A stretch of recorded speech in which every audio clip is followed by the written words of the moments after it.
On board, I'm the captain, so climb aboard.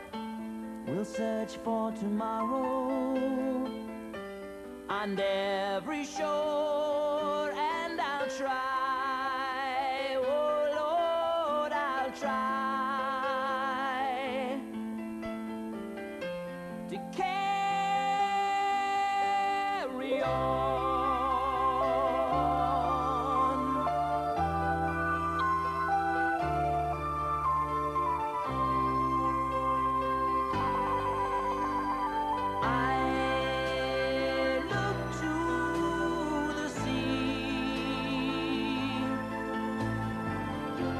Reflections in the waves spark my memory.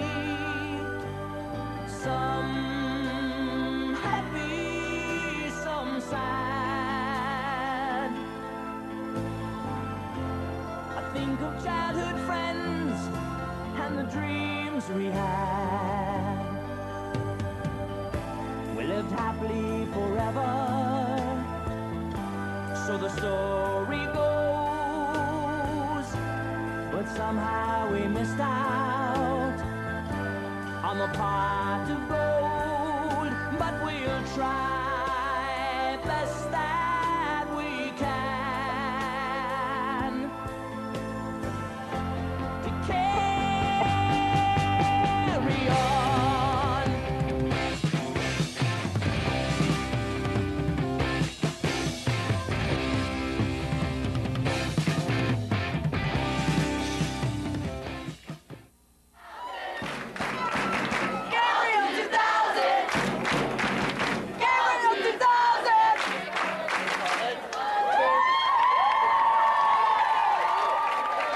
Japan tomorrow. Japan, the land of the rising sun. The great island nation, 3,000 islands, 126 million people. Larger, 50% larger than Great Britain, like California. Only 146,000 for B&B, baton and boots. Before I start, I have to say that I thank the two women, the only two women who were wearing a one-piece bathing suit, because it encouraged my niece, and I only found 3 inches of skin between her top and her bottom, so I'm very proud of you, Jennifer. Just kidding. But I do have a nephew on board. I have to harass him just because we're family, and this is family night. I'd like to introduce to you my nephew, Matt. Watch the mic.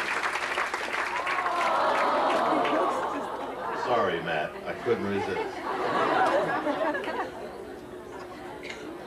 Now for batons. To the two boys who bought those cute little Chinese outfits. For the twins. For the woman who gave up her camera to pay off a damaged bird on the top of a globe so a shipmate could get out of the shop and return to the ship, and they took her film. And to the adult passenger who secretly took pictures of some of our students on the deck on our great sun day and made copies and placed them on their pillows in their cabins before they returned to their cabins. And to the young student who told the older adult passenger in line this evening that she looked great in a coordinated outfit. She told me how much that meant to her. And now the boots. There are many.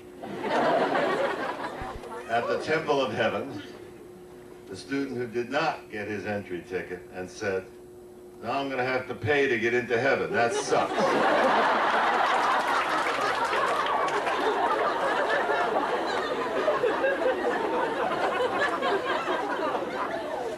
And at the coming out party, one of our faculty members who whispered to me, "That's nothing, we lived in the village." And to the two RDs who used these poles.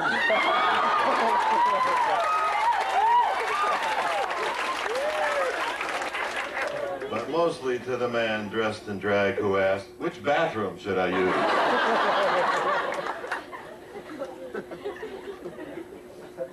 And to those who have built the Mao Shrine, I only have one thing to say.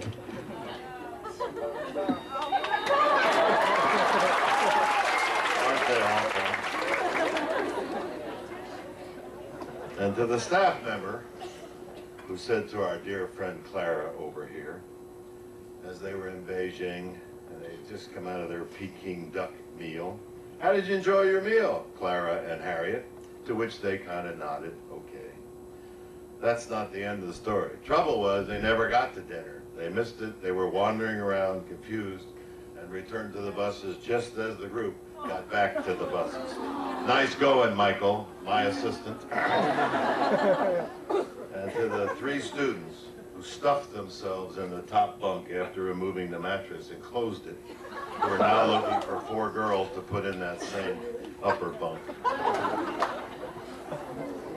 And the woman who thought she was going to see live llamas when she was going to the Lama Temple. And to the young man who bought T-shirts and 2 postcard packs for $4, only to find that postcard 1 was of the Great Wall, the other 10 were in India.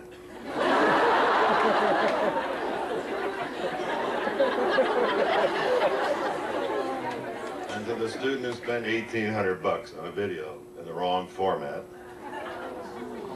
And to the faculty member who shaved his head without telling his wife. Here's the before shot. And here's the after.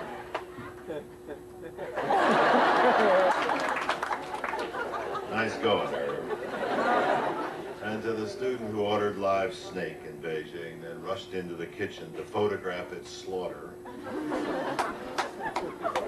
And to one of our own Vietnamese ethnic background students who said, "I didn't know we had a 3rd Vietnamese student on board." And to which her friend replied, "That's our interport." She said, "What's an interport?" And to the student who was dozing in core, feeling very guilty, looked around and saw Dean Bickerman sound asleep. So she dozed off for the rest of the car. Sorry, Michael.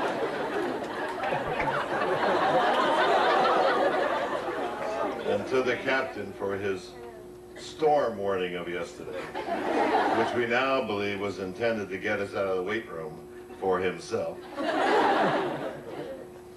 for the student who asked at a university visit when the question and answers came up, "Is Mao your current emperor?"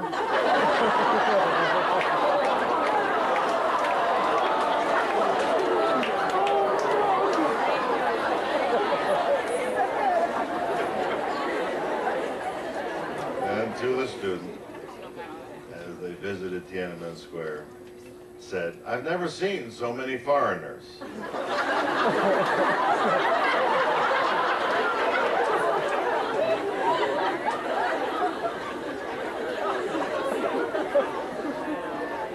And to the male massage therapist on board, one question: do you do any guys?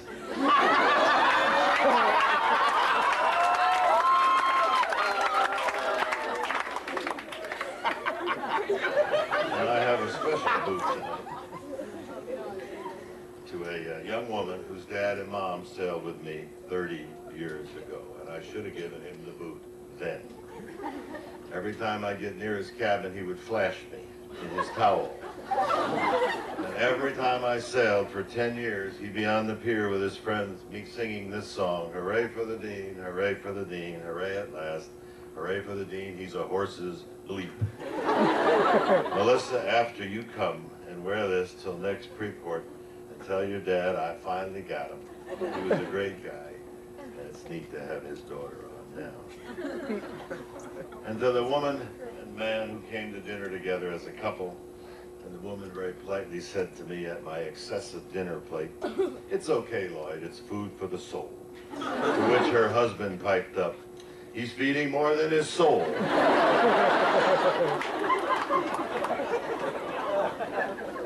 And to the woman who came to my office and said, "Can we get married in international waters and have it not count when we get home?"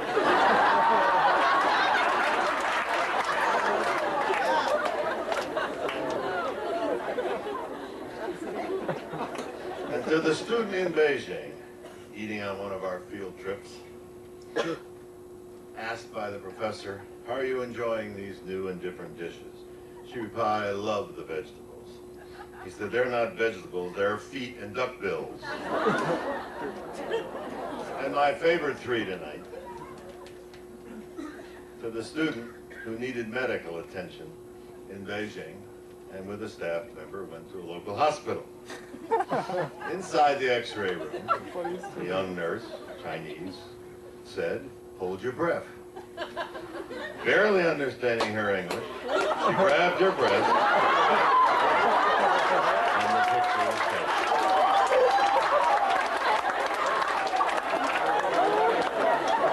That's breath, not breath.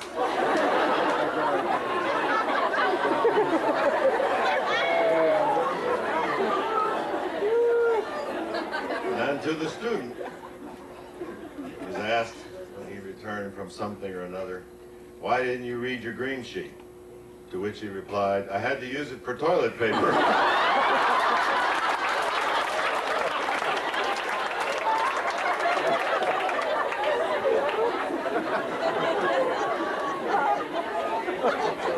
Sad but true tonight. The final one. I heard a woman in the hall say, things are getting pretty desperate. Even Lloyd looks good.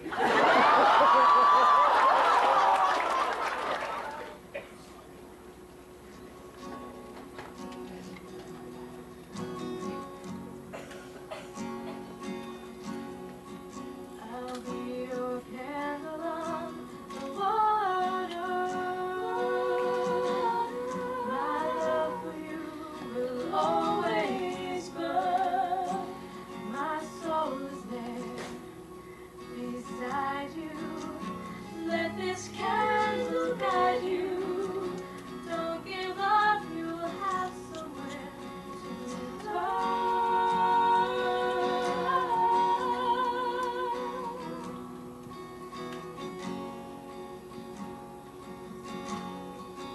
I'll be your candle on the water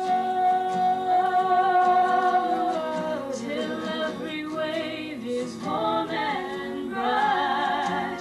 I know you're lost and drifting, but the clouds are lifting.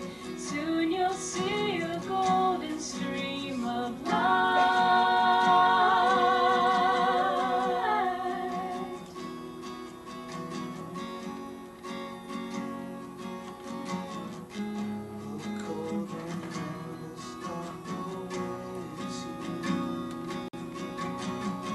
Don't let the stormy darkness pull you down.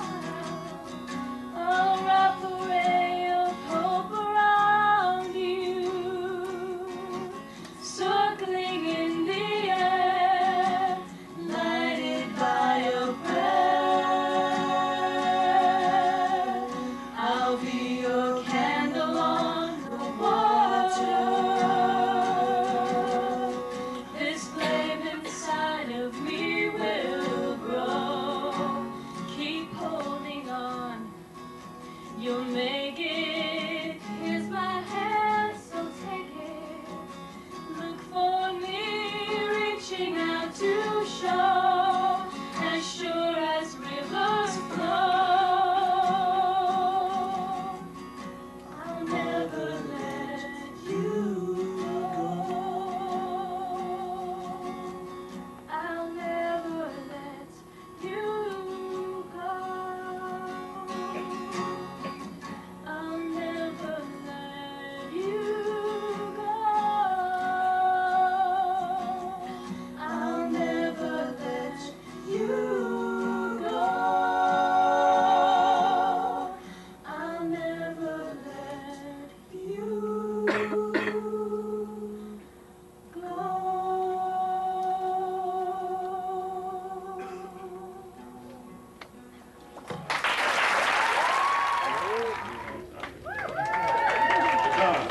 To the adult who went on a Rotarian homestay, the mother told me that when the family's 6-year-old daughter came home after school to find that the adult passenger from our group had gone, she was so upset she continued to cry for over an hour. She'd never been so upset since her cat died. She wrote. A baton for the beautiful impact our shipmate had on one child. to the woman who said to me in India, after her visit to Calcutta, I want to adopt an Indian baby. And to Derek Marshall, Dan Kelty, and Bill Griswold for their willingness to step in for the faculty who've had to leave us for short periods, we thank you. We honor you tonight.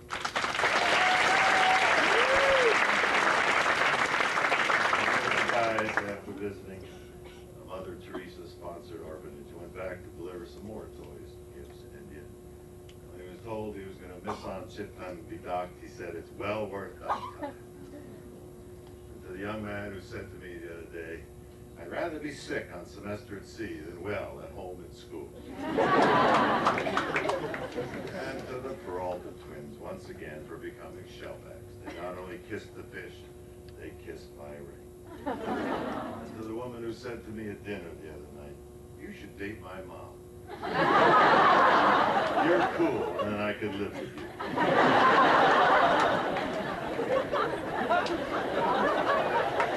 Laura Rose, who helped the field office in this very difficult time for their volunteer efforts and time. Thank you.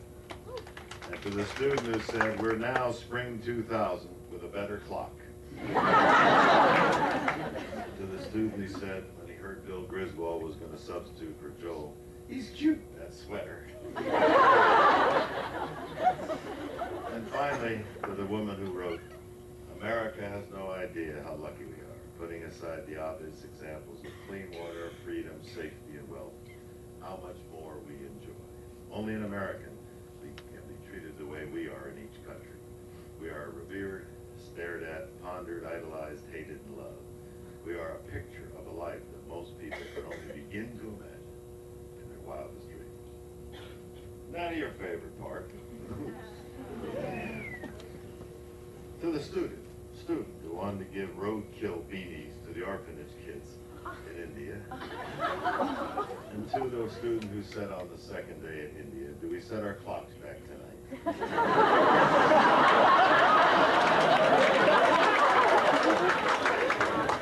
And to the village leader who sent through Dr. Joel a small, beautifully done wall hanging to give to me, the dean.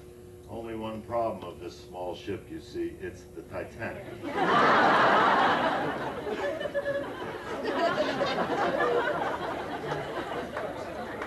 And to the faculty member who showed me a picture he was so proud that he had taken of the ship with the editorial comment, "This was before the hole." And the student overwhelmed in the chow line who said, "The test was so tough you couldn't even bullshit." See what impact Irv is having on this voice. And to the adult student who was in the faculty lounge with a mixed drink in her hand, handed it to her friend and said, "Would you hold this while I go get a copy of the core exam?" And to the student who, upon hearing we were going to have some rough sailing around the Cape of Good Hope, brought students back to her room to tell them all about the sailing she could expect around Cape Cod. So the student, when she heard Hillary Clinton had won, said, "Wow, she'll be a great governor."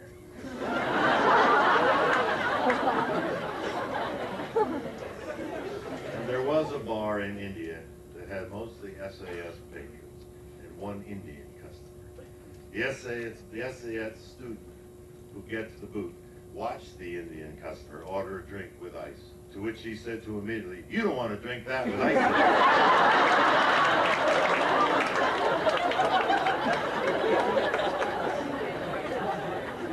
And to the student who begged me to borrow a lifeboat for 4 hours just to get away and be alone. To the adult passenger sending an email who commented to a friend, "It's sure hard to figure out the times and dates in the States. How do you know AM from FM?" To the adult passenger who was with his wife when they bought a necklace. He thought after he had paid for it, he lost his wallet. He went bananas. Find out he was carrying it in his own hand. To the student who missed the field trip in India and took a 13-hour taxi ride to catch up. And to the woman who came up to me in the dining room and asked me if anyone was sitting in the chair next to me. And I said no and felt quite honored. And she picked up the chair and walked away.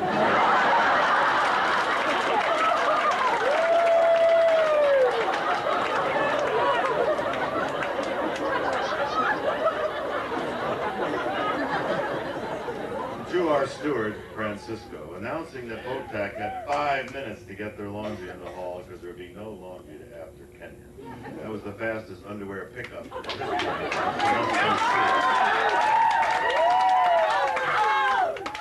And Duncan, I have to give you a boot.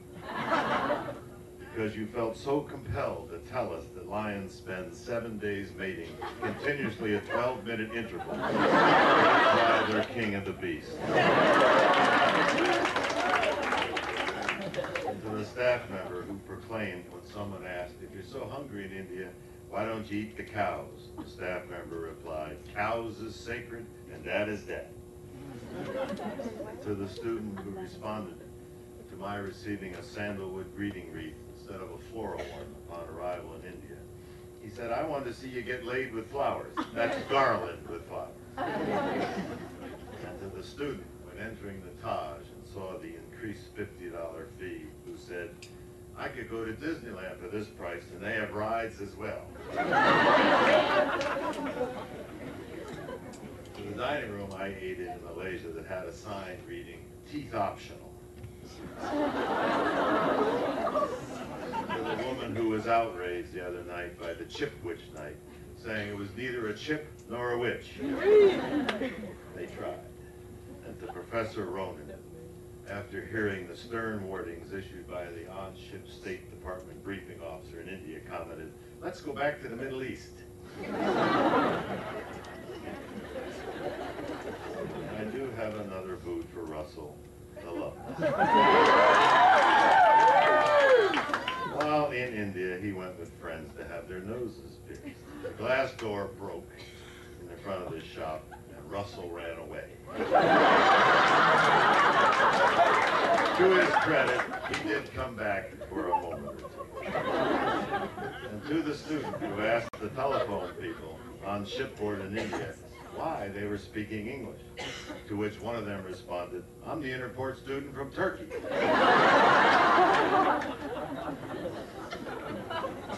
To those who think their travel plans are not well known, one student was in Mahabalipuram in the midday, and the first person who came up to sell him said, what are you doing here? The rest of your group is in northern India at the Taj Mahal. And to the student who, waking Thursday morning and realized we were still in India, remarked, I thought maybe they were keeping us here because we didn't spend enough money.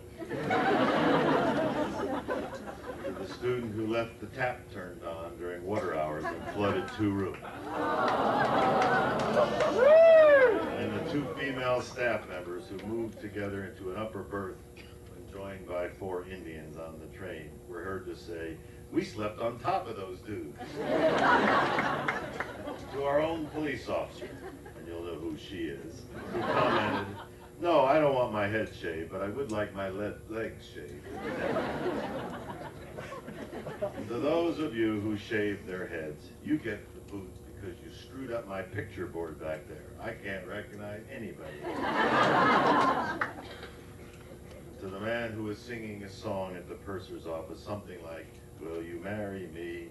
And Adrian responds, how about just a cup of coffee instead? And to the student, with a motive I still don't understand, who came up to our youngest faculty member the other day and said, are you a student or a faculty member? And her reply was, you weren't watching CORE this morning. And to the student in the bar line on Halloween night, when he saw me in my nightie, asked a friend to take my picture with the comment, I'm not leaving this bar line for anyone. You take this picture.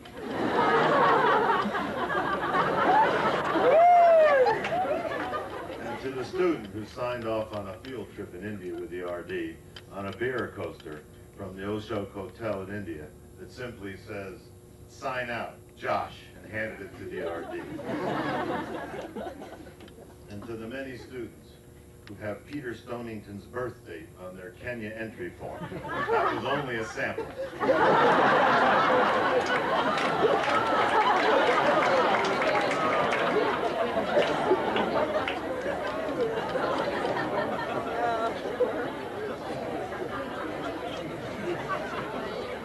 To the student, while in Varanasi, seeing a body due to be cremated by burning, with a foot sticking out, zoomed in and took this picture and remarked, "Best footage all semester."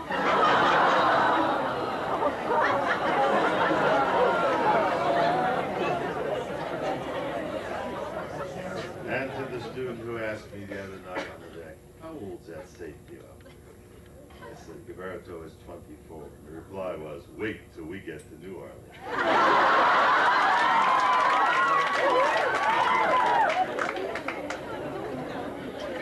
The taxi driver who requested special love notes for his wife on Lovegram Day, it arrived in a student mailbox by mistake. I have them both. The first one says, "I love you." I won't mention the name. The second one says, "I want your body."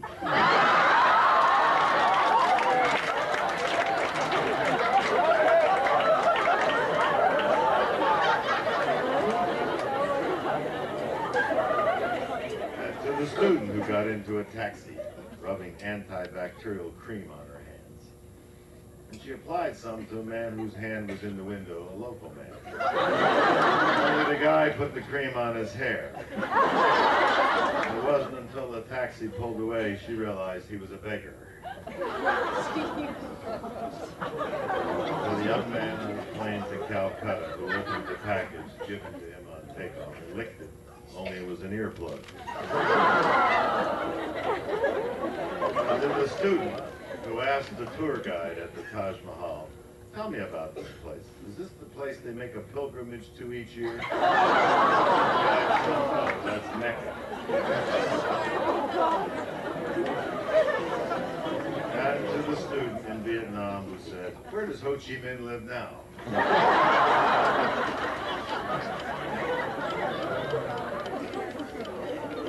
And to the student who noticed that phones in India are all marked STD. And remarked, "I didn't think you could catch that from a phone."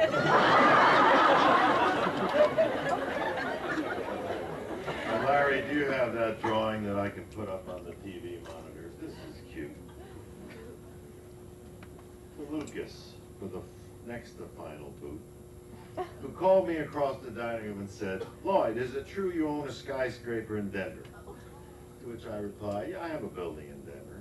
I said, "It's next to Hooters." Lucas came back and said, "What's a Hooter?" He drew me a picture of my skyscraper. Thank you, Lucas. And the final one tonight, I have to give to the purser's office. Today I sent a message off trying to stop the diplomatic briefing, or at least cut it down to somewhere between 7 and 9 tomorrow morning, where they were coming from Nairobi. And the message reads, "Upon arrival, would you consider blah, blah, blah." And it's made out to our agent in Mombasa, and the entry statement says, "Please pass the U.S. Embassy for Dr. Lloyd Lewan, excessive dean of semester." First of all tonight, DJ Chocolat and the Mad Rapper.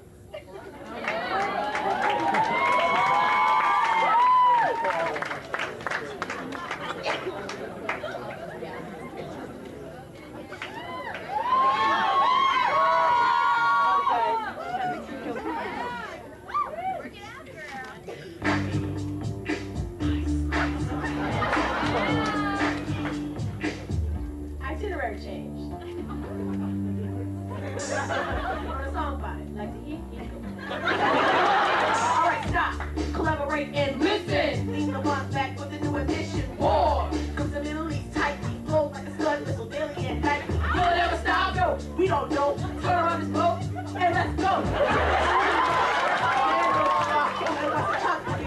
Kenya, the next port of call. Anyone for a safari, y'all? Mom, I'm calling on the phone cause trips cost a lot and I need to get a loan. Get ready, you better get fools out of kids don't play. If you got a problem, yo, we'll solve it. Check out Africa Explorer Roles in Kenya, baby.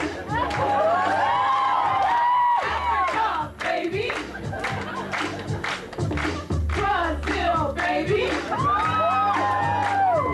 Cuba, baby. Now let the party be pumping.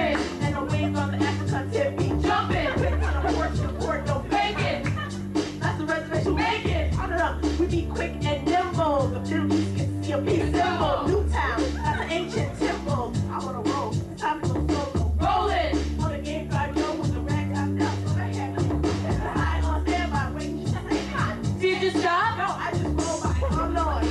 Going to the next round. I'm up to right and I'm headed to the K-Town. That was fun, yo. Now it's time to boy plus more. Next port Salvador. Boy for hot word, less than bikinis. Hot man, brothers, like bikinis. Jealous, cause I'm hip hop, bro. On the bus, I jump ready. A trip for the track.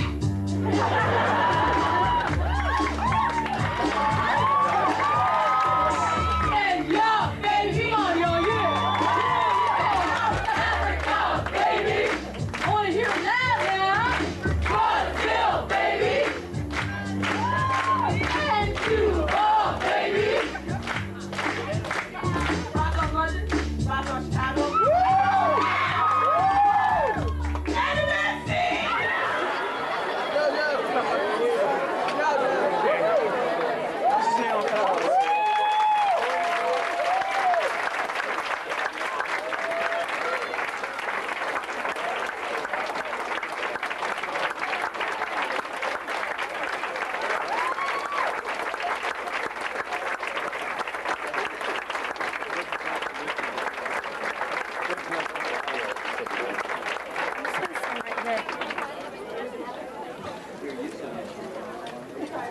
Am I blocking you? You will be probably. You know why we're here. And as I shared with Archbishop Tutu that we had an unexpected change in our itinerary, and we've had some unexpected surprises since, and certainly he represents the most exciting unexpected surprise. I shared much last night with you about Archbishop Tutu's life as a humanitarian, as a great leader, and as a great person in this century. He's my personal idol, along with Mr. Mandela and Mr. Gorbachev, for the most change in this century. But I don't want to waste a lot of time repeating what I said last night. I would just like to have the honor to introduce first his wife, Leah. Would you wave and say hi to the kids?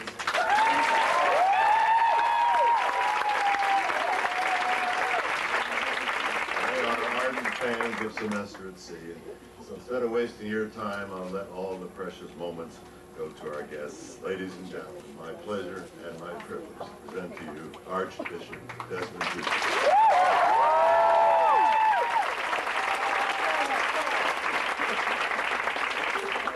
Well, it's great to be. Oh my God. Hello. Hello. I really can't hear you. I'm hard of hearing. Hello. That's wonderful. Wonderful. It's great to see so many very beautiful people. Handsome people. One day I was in San Francisco and a lady rushed up to greet me and she was very warm in her greeting. She said, "Hello, Archbishop Mandela." Which I thought, she wanted sort of two for the price of one. It's wonderful to welcome you to South Africa. A few years back, this country was on the verge of the most awful catastrophe. That was what everybody thought was going to happen. We ourselves believed that we were retreating to nothing. And the disaster didn't happen. Instead, the world watched with awe, perhaps with wonder, at the transformation that was happening. They watched long lines of South Africans, black and white, those lines snaking their way slowly to the polling booths during what was going to be our historic first democratic elections on April the 27th, 1994. It's a date that will forever be etched in our consciousnesses. date that I think the world will not easily forget. Perhaps one of the more outstanding such days would be the day when Nelson Mandela walked out of prison, when the whole world thrilled that someone good had emerged from incarceration. And then many people thought, oh dear, they've made a relatively smooth transition from repression to democracy, while absolutely certain that as soon as a black-led government takes over, we're going to experience an orgy of retribution and revenge as black people sought to get their own back on those whites who had treated them for so long as if they were rubbish. The orgy of retribution and revenge didn't happen. Instead, remarkably, the world watched the process of the Truth and Reconciliation Commission, when people of all races who had perpetrated some of the most awful, the most gruesome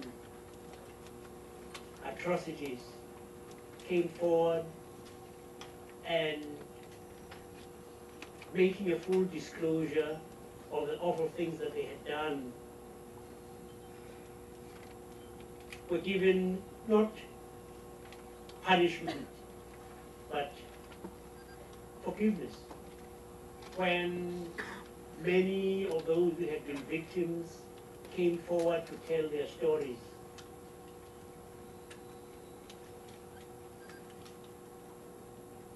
and many of us were moved to tears as we listened to the harrowing experiences of people.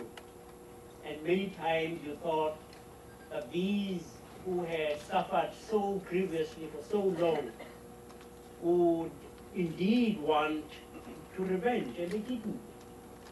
They demonstrated an incredible kind of magnanimity, spectacularly embodied in Nelson Mandela, who himself had spent 27 years in jail and who was so incredibly magnanimous.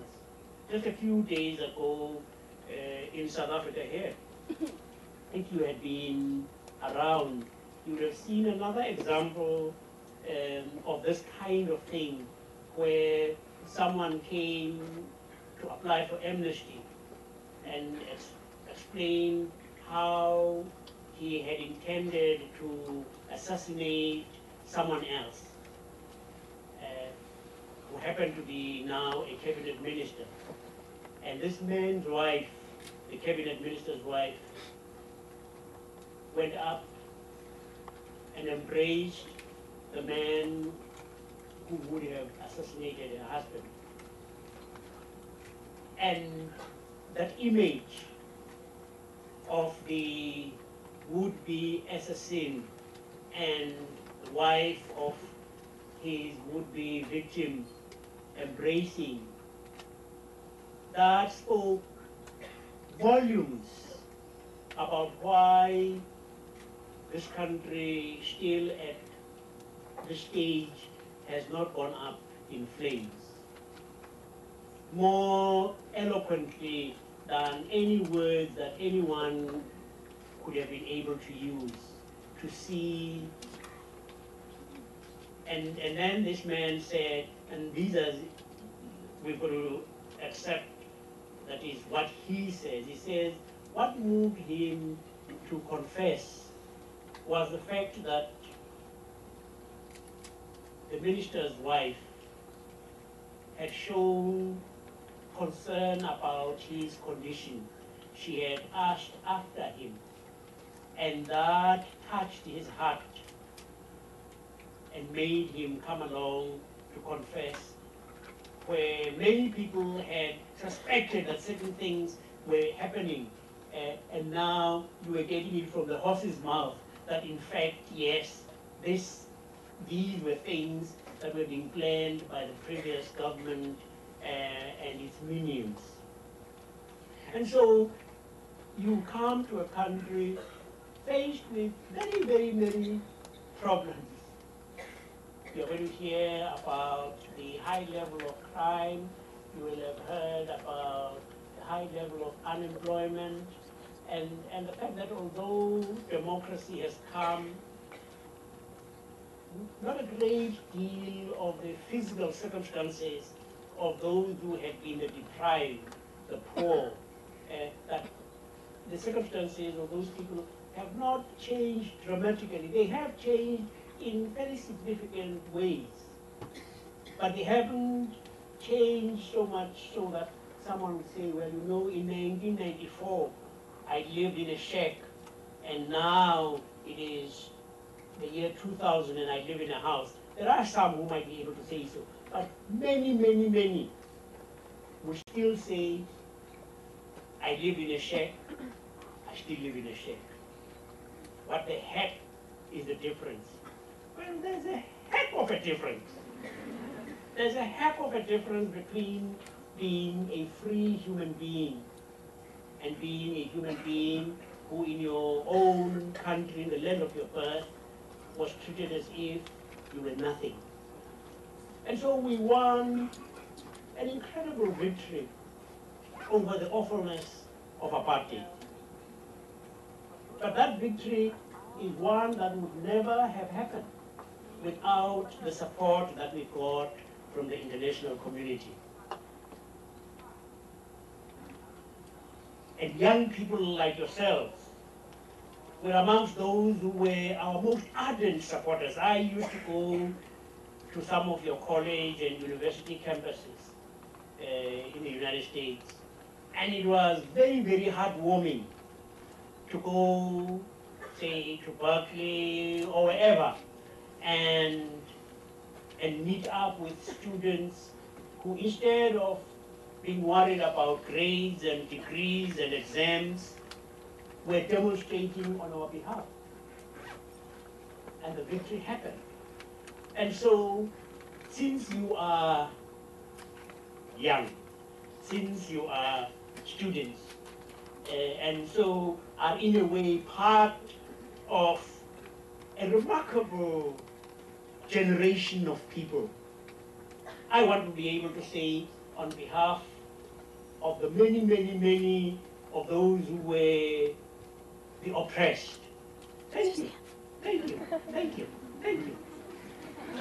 We wouldn't have been free today. South Africa would not be a democratic country.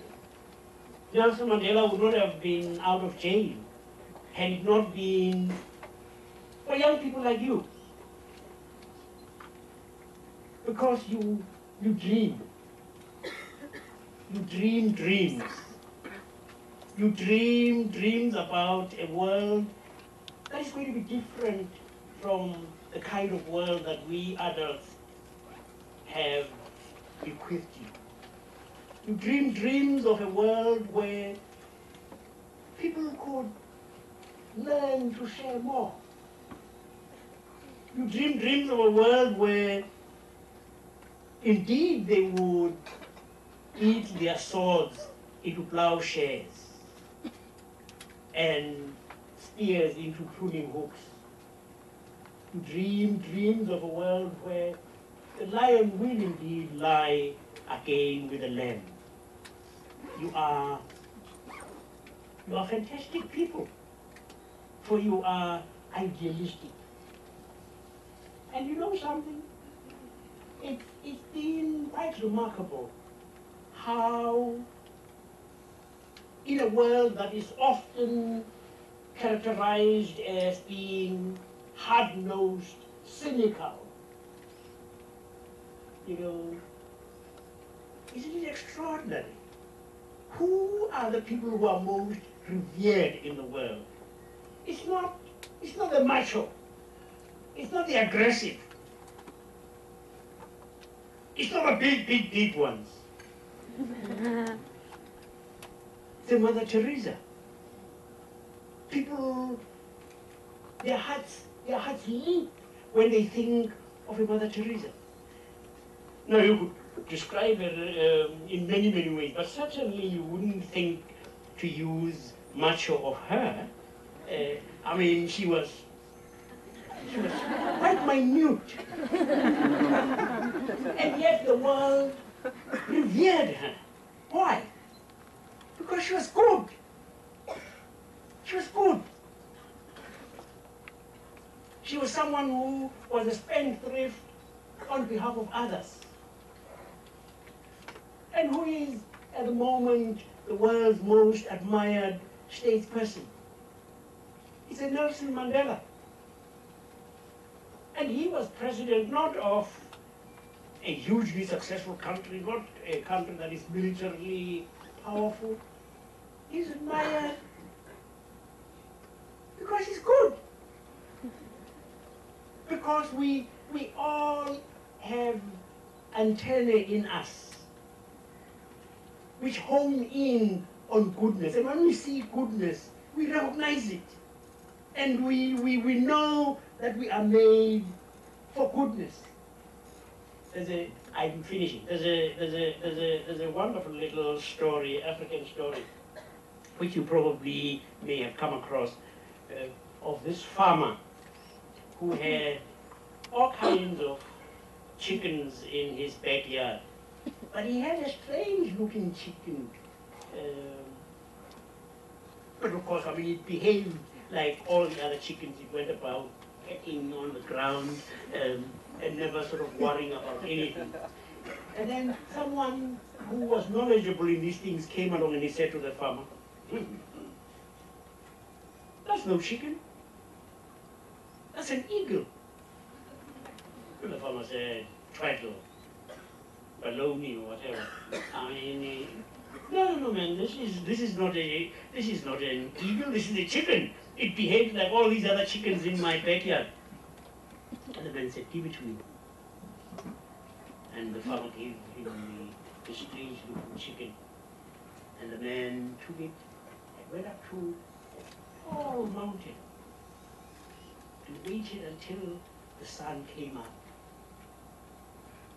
And then as the sun came up slowly, the man took this strange looking bird and said,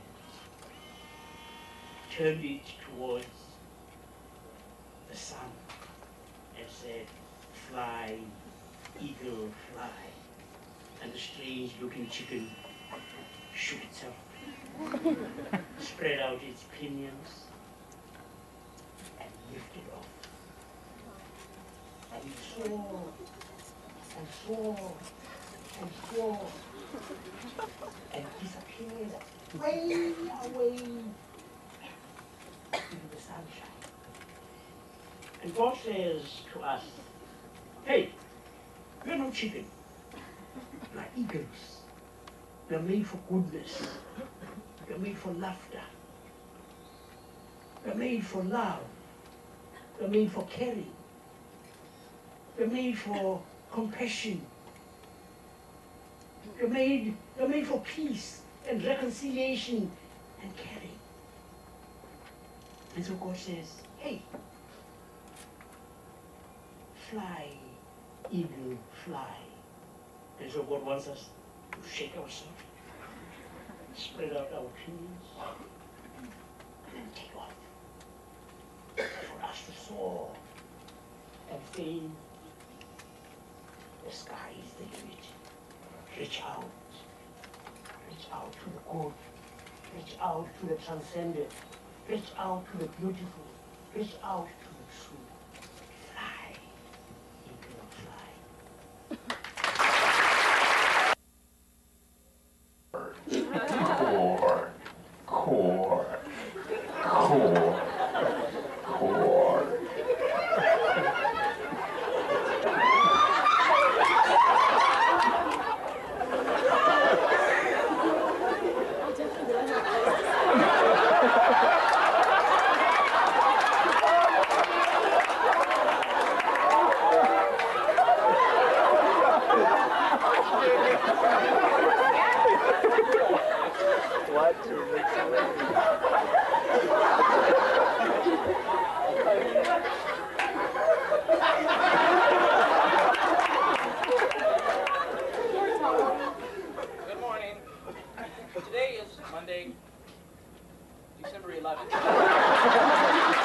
In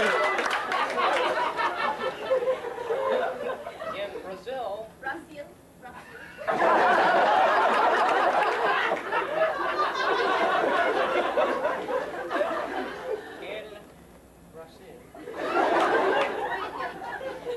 today is National Mug and Tourist Day.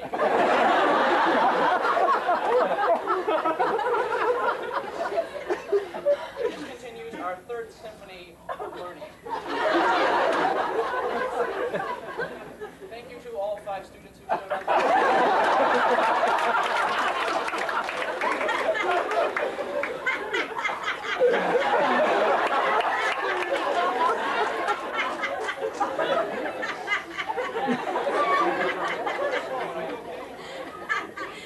It's all copacetic. For those of you in our television viewing audience, I hope you all develop very painful bed sores.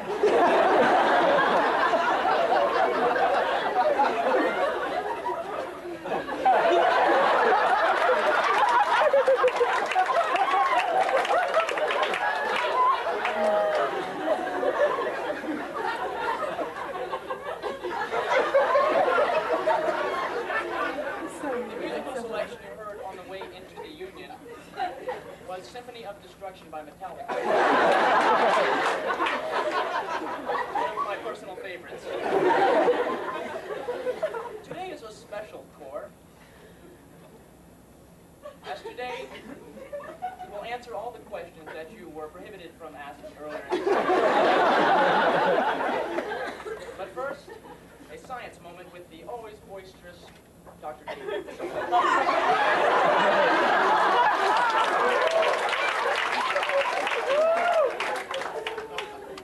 Good morning! Good morning! Good morning! Cool, all right, cool. So today, in core, we're going to be talking about primates. You all know what primates are, right?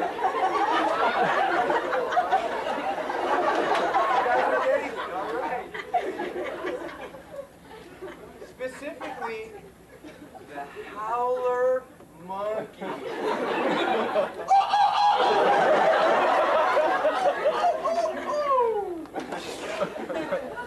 The howler monkey is found in the Brazilian rainforest. Which reminds me of a wonderful story. I was with some graduate students, and I was walking around the rainforest. And all of a sudden, I look up in this tree.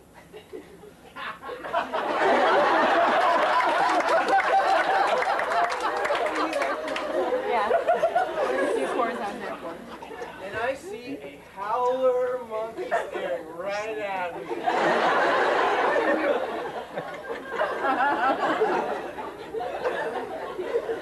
I can't believe it. I can't believe it. A howler monkey starts talking to me.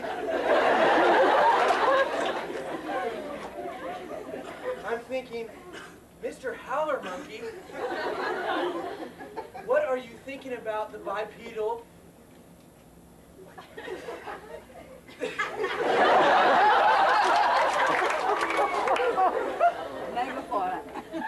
Bipedal primate. In Brazil. Mr. Howler Monkey looks at me, and he cocks his hand way back. And I'm wondering, why does Mr. Howler Monkey have his hand way cocked back? All of a sudden, Mr. Howler Monkey goes, oh, oh, oh, and whips his hand, and it hits me right in the back.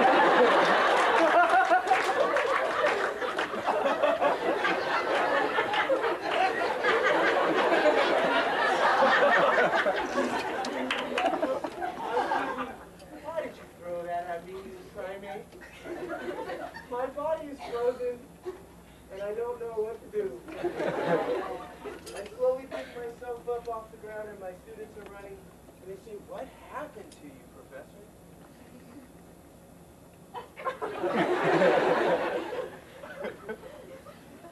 And I tell them this, Howard. Look out for fruit-throwing primates. Fruit-throwing primates, Howard. Cool.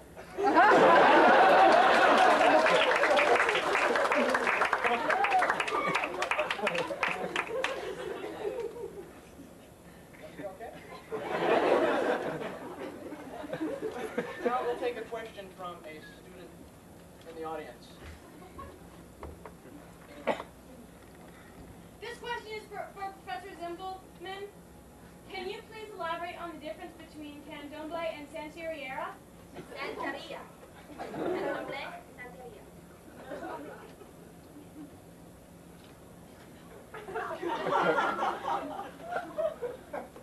All right, the main difference between Candomblé and Santeria is Santeria. is the countries that they are indigenous to. You see, Candomblé, it was influenced by Yoruba, which is an African religion brought to Brazil by the slaves,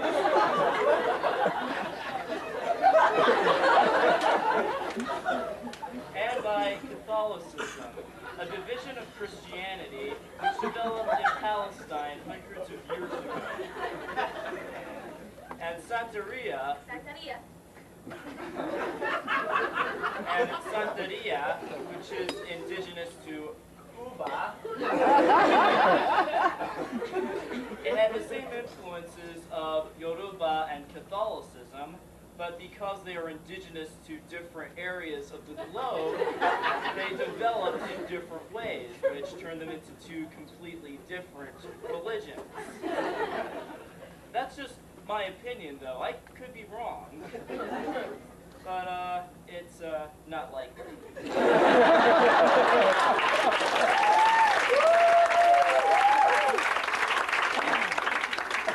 you, Professor Zimbelman. Any questions? I have a question for Professor Bing. Professor Bing, what do you think the consequences would be if, say, the Russians came onto the beaches of America? I don't think there would be any consequences at all. We need to embrace the Russians. We need to strive for peace.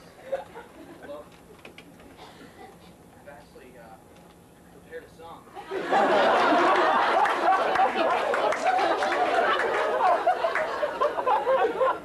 Would you like to hear it? Here it goes. We need Excuse me, Howard.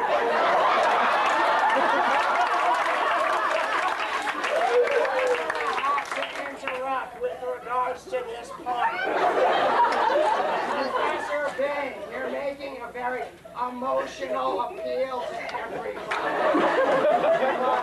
But there's no global community. There's what? A global enemy.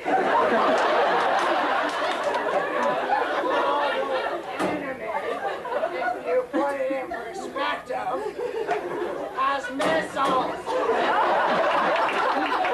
Missiles. We're going to Cuba. Cuba. This is the den of the enemy. And you're singing songs.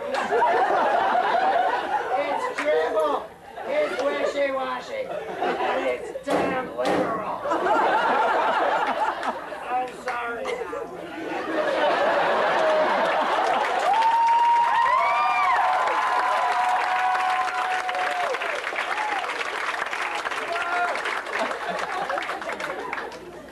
I hate my job.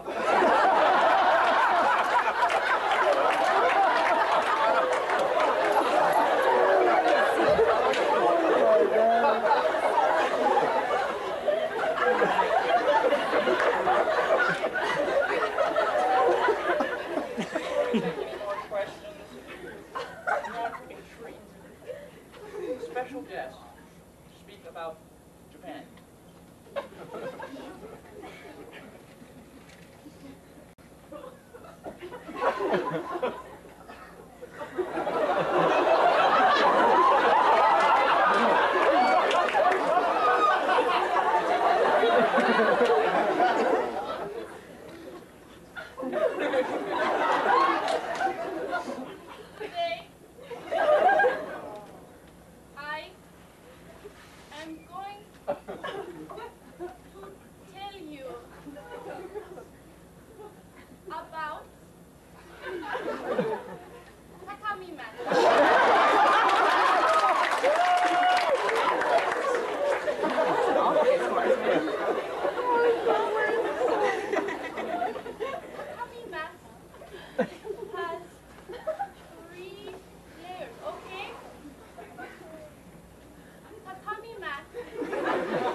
No.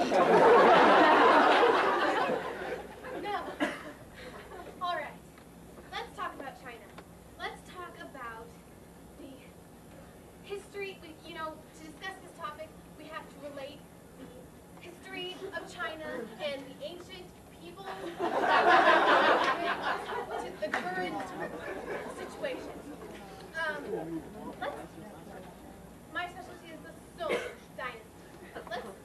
I think we should talk about the Song Dynasty.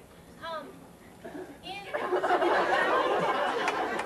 1560, there was an emperor, and I would just love to tell you a little bit more about this, but I think I'm running out of time. So if you come to my class, I'd love to tell you a little more about it. But I just don't have the time right now because I'm being rushed because we never have enough time. Any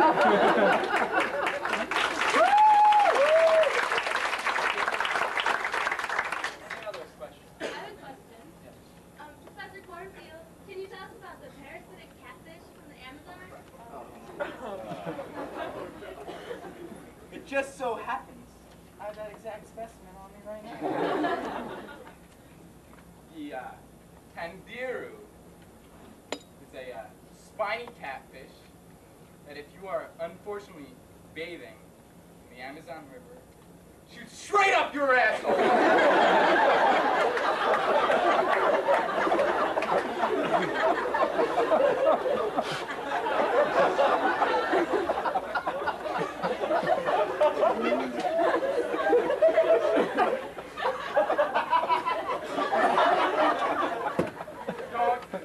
Don't ask me how I got this.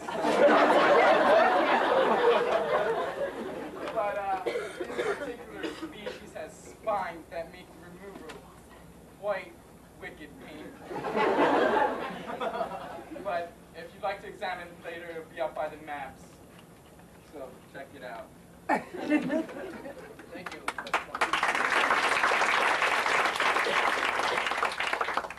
I just received word that around us there are birds. All these birds are called blue-breasted boobies.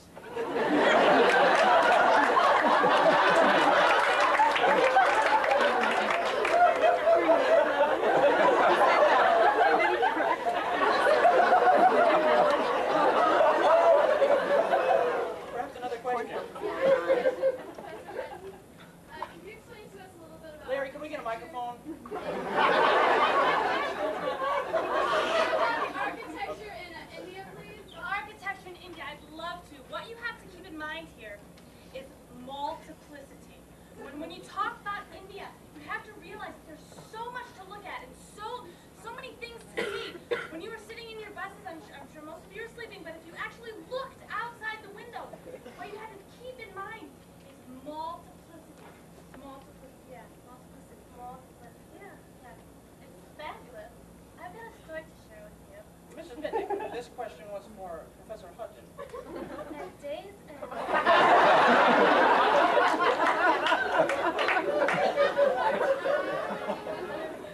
Professor Pitnick, Let me I will have to.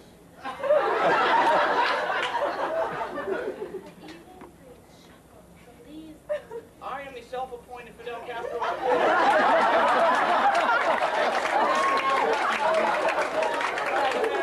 Sit down.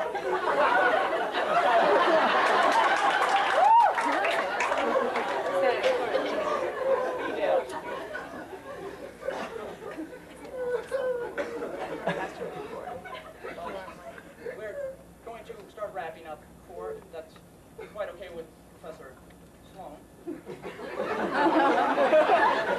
That's not appropriate, Howard.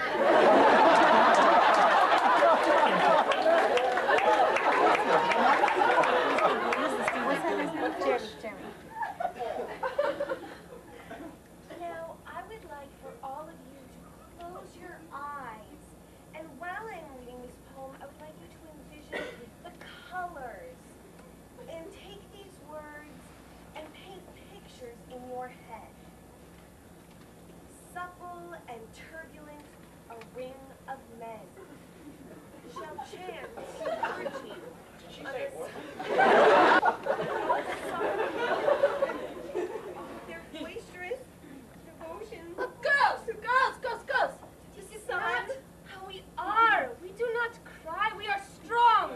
Strong women. We must end this patriarchal society. We must fight the penis.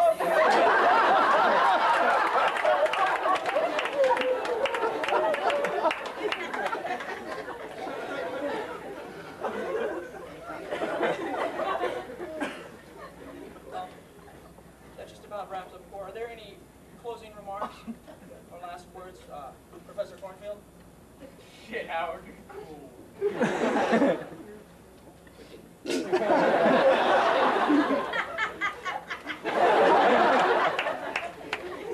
Professor Silverberg? Look out for fruit-throwing primates. Stop with the penis! Tatami mat lady? Tatami mat. Well said. Thank you to the five. Get 4 students.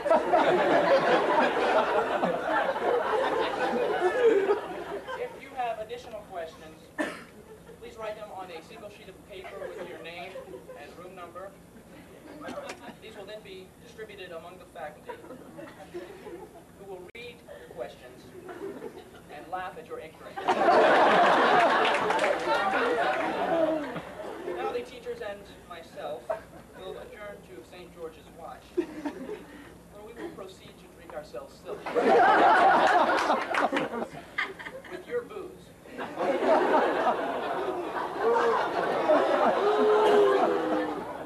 We'll then argue for hours about some irrelevant topic. Well, please consider attending community college this evening. Our team of science professors will be discussing the phenomena that is pop rocks. Tonight's core film will be yet another terribly boring porn film with brief nudity.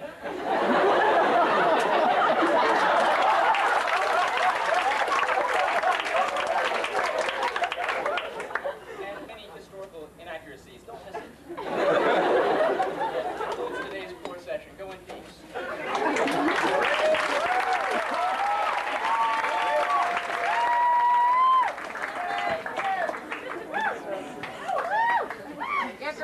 Martin Luther once called before the Holy Roman Emperor and asked to recount his beliefs. And he simply said, "Here I stand. I'm not Martin Luther, and I'm not sure I'll stand steady, but I wanted to stand before you as an expression of my honor and deep appreciation that you have given me as a teacher, as a parent, as a friend." The last few days I received statements that I'm not sure were compliments. One bright young student said, "I finally found someone who can talk longer than you."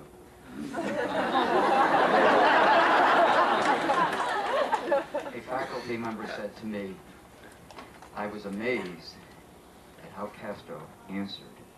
He went all around the answer and finally came to the conclusion, just as you do." My talk will be at short compass. The voyage is coming to an end, as all things human must. Start, stop, initiate, complete, introduce, conclude. We go between Alpha and Omega as a shimmering but brief overarching, and that is our life. T.S. Eliot said in his famous 4 quartets that in the beginning is my end, and shortly after he wrote, in the end is my beginning. And the end that we are now witnessing is the beginning of a new but a continuing life. We have all undergone sea change.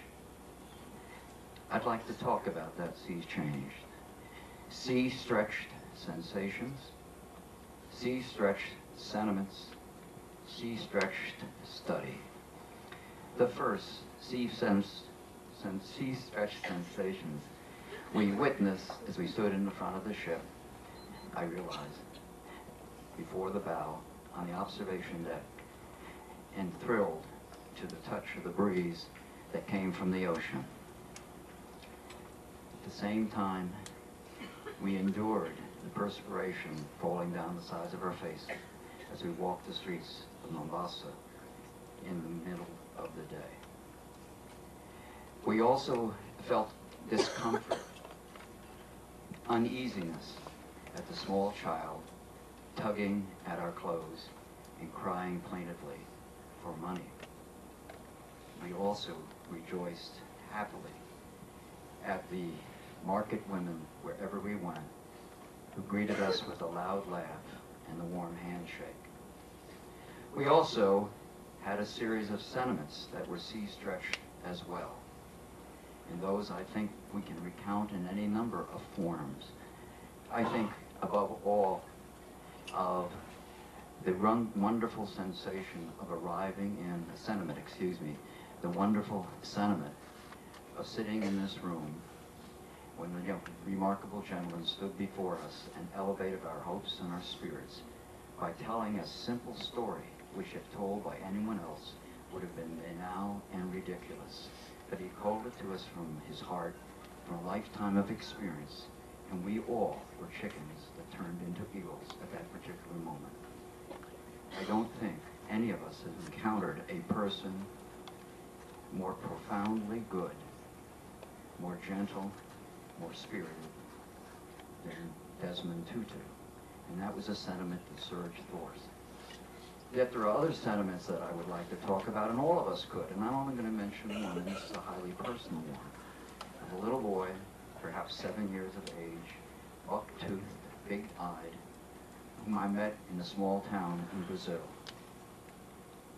He beckoned to me in a language I did not understand, and I replied in a language he did not understand. And what I realized he wanted me to do was drew the letters of the alphabet, which I proceeded to do, A, B, C, all the way down to Z. And he looked at me, and on his face was wonder and joy, and I suddenly felt the sentiment of warmth suffusing my body. Each of us can say something of that sort.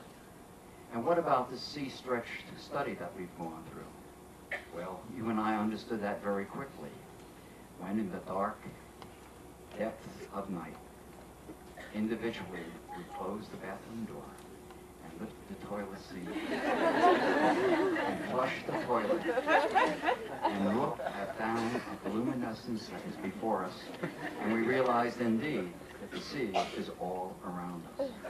We realized the constraints of the classroom, not just that one over there, but the ones on your campus as well as mine, and realized that to understand the world is to walk in it, to walk around it, to feel it in our feet, to touch it with our hands. And I think so much of it was this tactile experience of smelling, of seeing, of touching, of feeling that enlarged our vision of what education is. Consider only this, the incredible sensation, feeling of climbing the steps at Angkor Wat and then descending them again, approaching the Taj Mahal and looking at something that was a remarkable creation of humankind, and also realizing that for every work of art there's been considerable pain and oppression that has gone into creating. Also consider another aspect of this voyage which we all underwent as we walked in the various cities, the various towns in which we were located. And that was a sudden realization that you can literally touch the past. I said to one student, and later regretted doing that, as he touched one of the friezes on the Taj Mahal, I said, if you touch that and another million people touch it, it will be gone. And he said, I'm only going to be here once in my lifetime. I don't know his name. I don't even know that I've seen him again. And then I thought, what a damnable academic remark that was on my part. What he was doing was literally attempting to feel his way into and through the past, and that was a glorious sort of thing. And so we come to the end of this voyage, and what can I say on behalf of the faculty, of whom I am one, before you, because I have the singular advantage of everyone else, that in short time I'll be 1 year older than Fidel Castro. In any event, what can I say? First, the most obvious. Thank you for helping us think more clearly, to renew our thought. Thank you for having shared your hopes and your desires with us. Thank you for having given us your love. And so I'm going to conclude with a blessing, which is probably a benediction, and it's not that at all. It's a heartfelt wish. May this be the first of many voyages of discovery as you cross the land and go overseas. Go overseas again. May in your lifetime you take another voyage across the seas of this world and rejoice in the fact.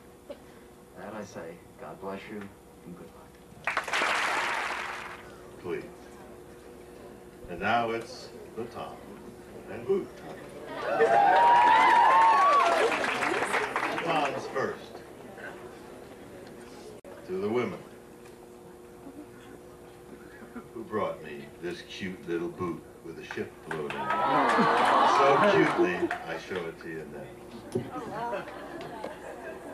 And to the two women who handled a very tough personal situation on a homestay in Malaysia. You did well, and we're proud of you. And to the thoughtful young man who brought a little gift to all the roommates who were in the 4 or 5 rooms around his cabin in Penang. And the other man who searched to find a Rutan ball for a friend he knew really wanted one in Malaysia. That went to all the trouble to find one. Gave it to the wrong person, got it back. It was so sweet.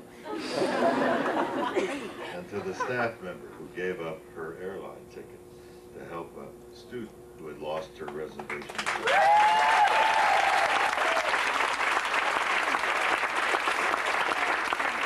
We rode hours in a car to return to the ship. We all know it was usury. And to the woman who bought nothing but used her souvenir budget in Cambodia to clothe, food, and children. And to the young man who switched roles with a cyclo driver and pedaled him around town. And to those who helped our students when their kayak went down in Malaysia. And to those who survived leeches in Malaysia with a sense of humor. And to the two students who gathered up a hysterical shipmate on a jungle trip. She was most appreciative where I talked with her. And to the student who was so sad after getting a Dear John because his girlfriend insisted he go home immediately and be with her loss. And to the woman among several today who left me a very meaningful poem that had meaning to me. We'll share some of these next week. This particular one will know who she is when I simply say, change tomorrow, change tomorrow, change tomorrow. And to the woman who found the teeny little bananas in Cambodia and declared, oh, I want to take these to the twins. And boots. Lots of boots. To the student who offered an itinerary for the second half of the voyage. Land of Oz, Geneva, Switzerland, Never Never Land, Paris, France, Cancun, Mexico, and the last port, Bermuda Triangle, with the departure time listed as never. To the student who taped a 4-letter word beginning with F, followed by U, to the back of a student who fell asleep in the sun. Stranded for at least 2 more weeks. I know because I saw it. And to the student who said to me, you're delaying the decision about our change of itinerary to promote more $14 a minute phone calls home from the ship. And to the student who asked the purser why they keep the year posted outside their office. That's not the year, that's the time they close.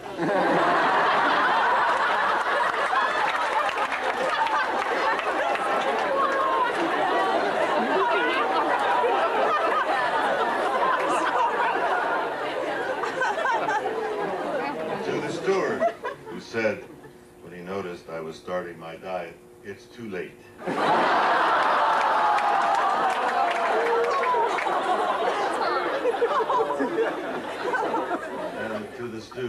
received 2 of Dr. Jean's instructions on diarrhea stuck together, I heard her declare, "I hope this is not a sign to come." And to the woman who believed that these signs with green arrows with that little figure on all the walls meant to the hamburger stand.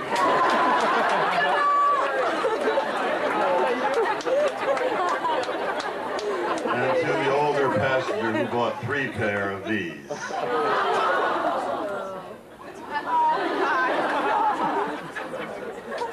To one of my staff, when asked if she was returning to her job after the voyage, simply said, "Not if I can find a husband during this trip." To Professor Sloan, overheard to say in Vietnam, "Pass the bomb." Steve! It was regular tobacco, but Steve, really.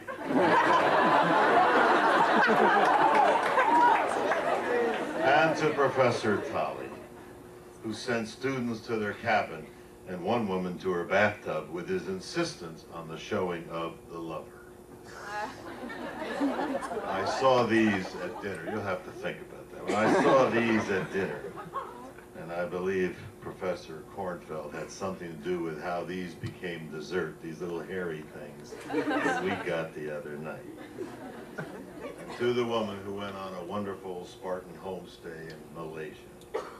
But she had one simple problem. She didn't know what to do with the toilet paper. It just floated on the surface, and that was her big struggle. I don't know what her final solution was. And to the student who asked on the China Air flight to Beijing, "Do we get frequent flyer miles for this trip?" And the student who got into a fight with a monkey, and someone I heard say, got his you-know-what kicked. To the woman who at the butterfly farm, covering her face with a program declaring, "I hate butterflies."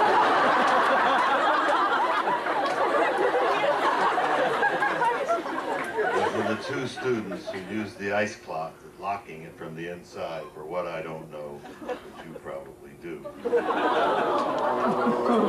to the adult passenger in the sociology of aging class, overheard saying that even if we could stay awake in class, it would be impossible to read the subtitles anyway, so we might as well sleep. And to the parents who wouldn't believe the side-swiping incident in Vietnam, and the mother said to her daughter, our shipmate on the phone, "Stop fooling around, I'm going to put your father on the phone."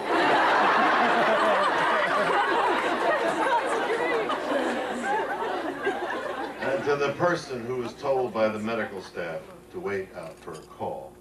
When the nurse came to find her in the waiting room, she was gone. She thought she was supposed to wait in her cabin for a phone call.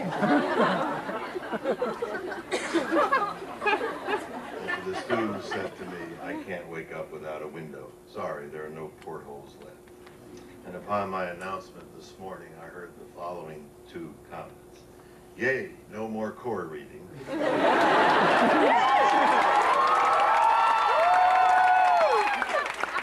And 2, are our grades going to be modified for the emotional stress?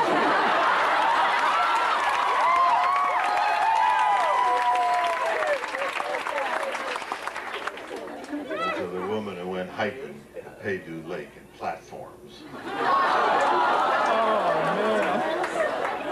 And a special boot tonight to Russell the Love Muscle. Have you ever seen him fold a t-shirt? It's pitiful. And to our guests, the Interport lecturers, Prem and Lotika, who on the first lunch with me said, "We'd like to visit McDonald's."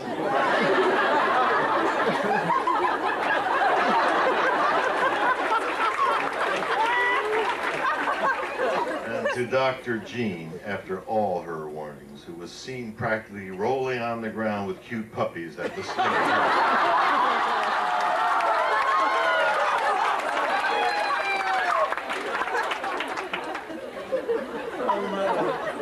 And the final 7. The faculty member who's already received 1 boot. A new one, rushing around during our ship's boo-boo, looking for her house keys before going to her boat station.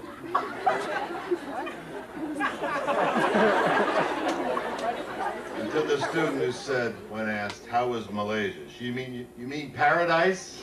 And to the captain, because this woman's room would get us all high if you've been in there with that odor.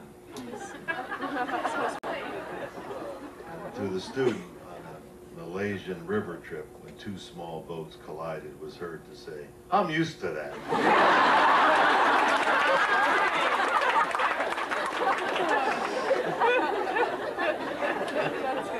And to the student who in all seriousness asked me, is there a place for nudity on the ship? And I asked why, and he said, I would like to enjoy the sun and wind more fully.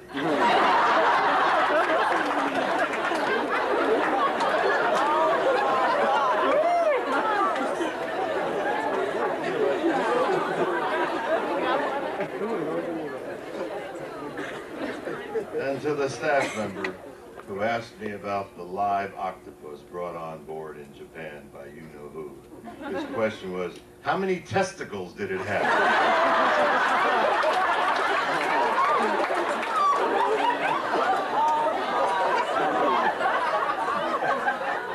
And my final boot tonight, to the young man who tried to smuggle this on as a health food. It reads, made by Viagra, velvet, deer, calm, and 3-penis wine.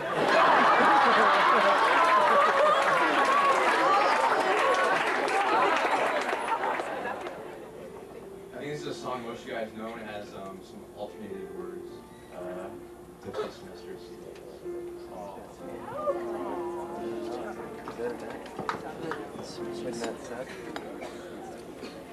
Fall 2000, I recall when it all started. From Vancouver we parted, and look at us now. We've come a long ways, and we've done it together. And these times that we've weathered has changed me somehow. Do you remember Konnichiwa? Or cruising round in a trishaw?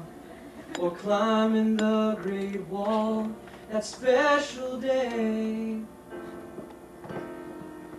Or barefooted on the Taj Mahal, so magical and standing tall. The African night sky collides with day. Fall 2000, I think of all that we've been through. Please, Lloyd, can we continue 3 more months, please, somehow? Bumping around in a safari truck, or in the Union getting drunk. Diving in Cape Town, the view's insane. Or floating down the Amazon, those special talks that last till dawn. I'll sip some beer at a Cuban baseball game. Fall 2000, I recall when it all started. From Vancouver we parted. Won't you look at us now? We've come a long ways,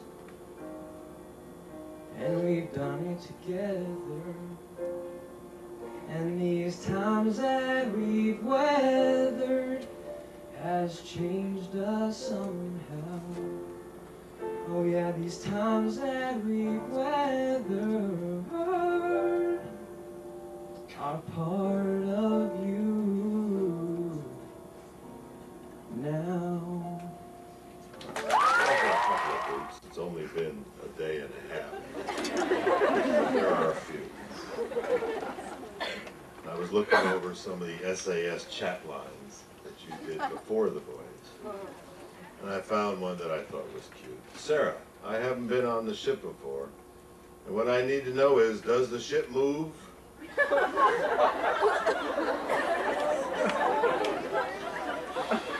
And to the passenger who asked, is there a time difference between Cuba and the United States? And when told no, she asked, is it a different day? And for the record, a boot to the St. George's watch. That's the adult faculty lounge, where 180 bottles of scotch were consumed during the voyage. And that was only the scotch. And we only recovered 12 bottles of booze after the captain did 75 room searches, so you can be proud of yourself.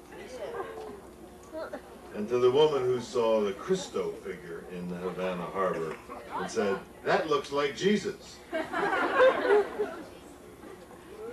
And to the student who said to that professor at the University of Havana who was so emotionally charged, that's the Lloyd of Cuba. And to Joe, the security officer, who has helped us with the balance of 2 women to 1 man. He's carried hortense with he and his wife at every port. And I found out that he's now approving her underwear purchases. And so we appreciate his taking care of hortense. Is that true, hortense?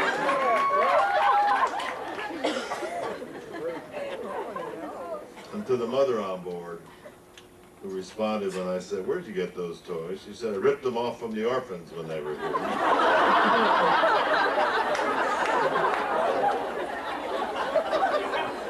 And to the student who bragged to me in Cuba, Cuba is a great port. I could trade my fake watches from Vietnam for fake cigars in Cuba. And to the student who's been putting notes on their other students' doors in my name, and one read, get effed up tonight, call me Lloyd.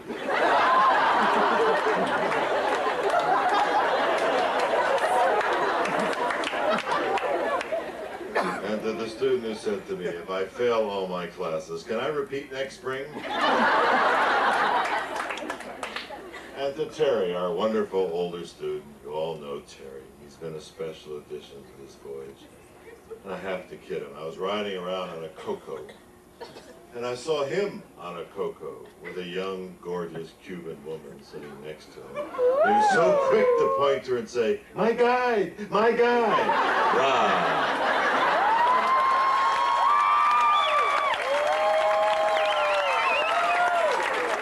There he is, bragging. We see him waving.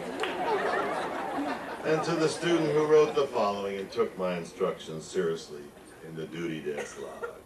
Lloyd is leaving for a couple hours. He doesn't have a phone. There is a problem, contact the tour lad in room 47 or a partner in 698. If the major catastrophe happens, call the captain. And if Fidel shows up, show him around and entertain him. Invite him back for lunch on the day we depart. And I'd like to share my favorite boots on this voyage of the ones I've already given you. Where does Ho Chi Minh live now? Is Mao still the emperor of China? And my favorite for the whole voyage, to the intoxicated student who ran into the mirror. Oh, excuse me.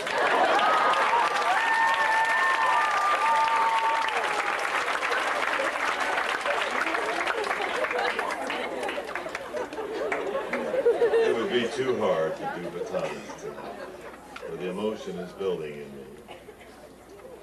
But I would like to just say a word about batons. 2 young women brought this roll of candy into me, and it's called batons, and I thought that was very sweet. And to the student who met the actual old man of the sea in Cuba, Gregorio Fuentes, 103 years old. I thought that was particularly special. But this whole voyage has been a baton.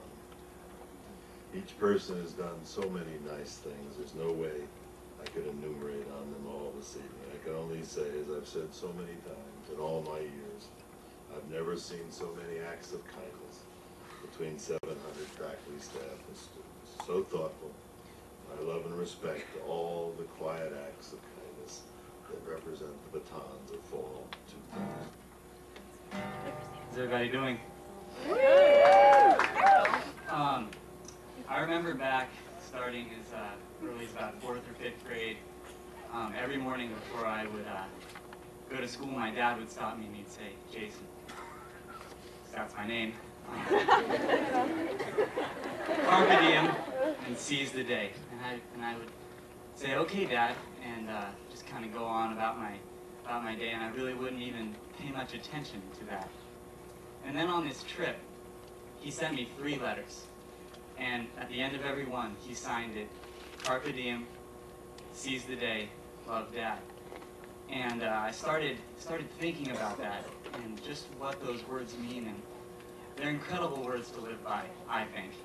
And I think that to live life with regrets would be a terrible thing. So I wrote a song about that, and just wanted to share it with you all.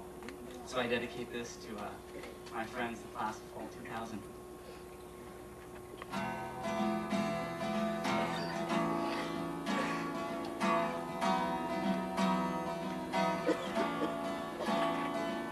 Seize the day, my father told me time and time again.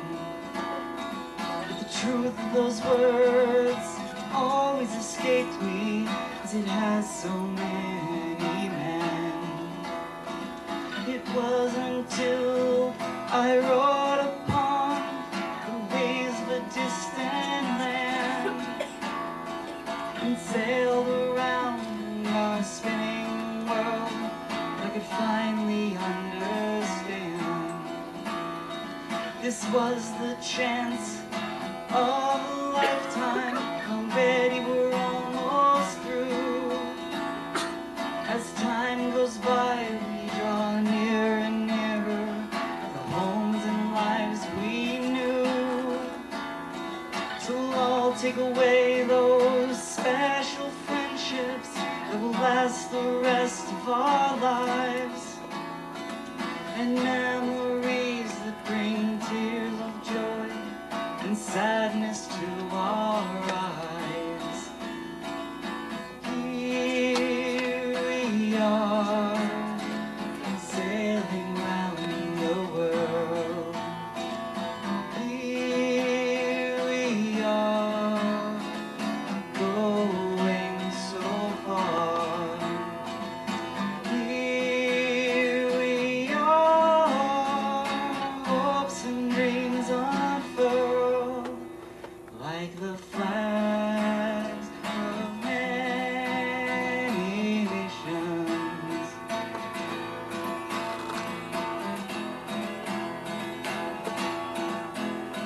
My love for every one of you goes beyond all bounds, because we share an experience and a wisdom rarely found.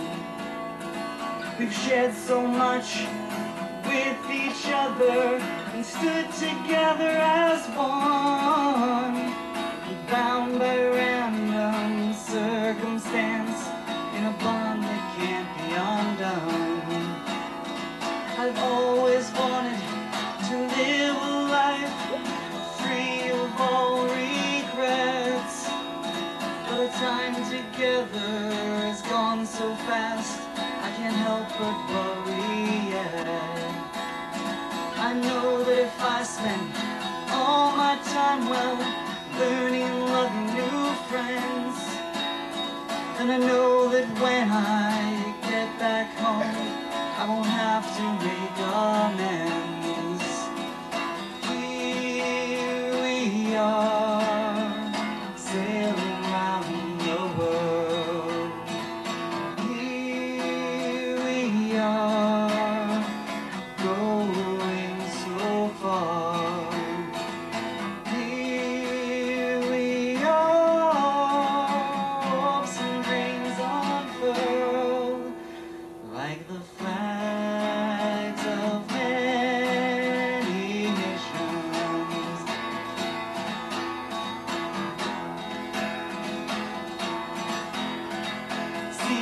day to take each second and live it like it's your last.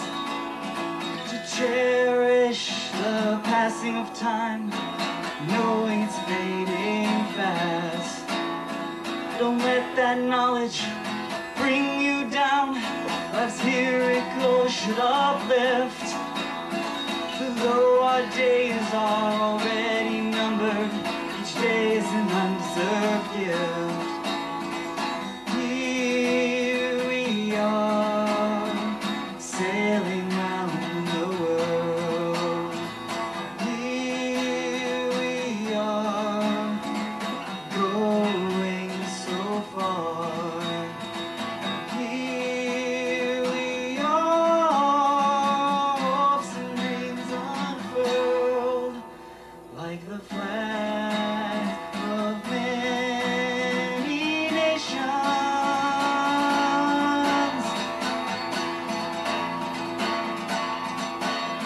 Our lives may be just tiny flashes in light of eternity, but every second is still a blessing.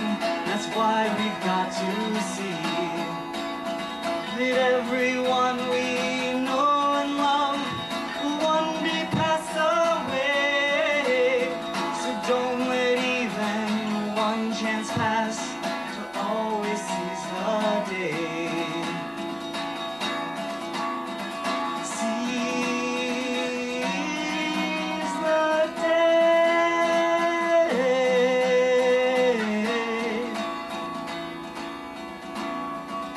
Here we are, having sailed around the world. All I want to do is share with you what's already written on the back of the green sheet, the last item, parting thoughts. I wrote author unknown, and perhaps somebody in here does know the author, but I didn't know the author, so it's author unknown. Do not be dismayed at goodbyes, for goodbyes are necessary before we can meet again. And meeting again after moments or lifetimes is certain for those who are friends. It's been a great voyage. And now I would like to call up here Mark Fernie, and I would like to introduce Phyllis Kane. She has a presentation for us.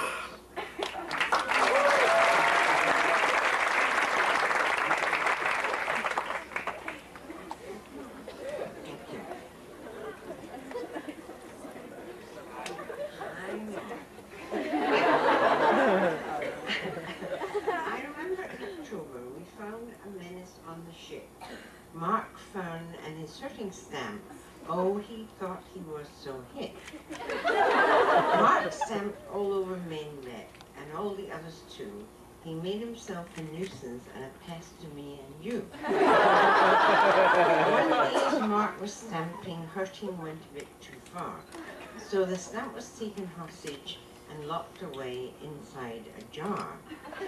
If you're wondering about the captors, they function as a team. I won't tell you what their names are, but their favorite color is green.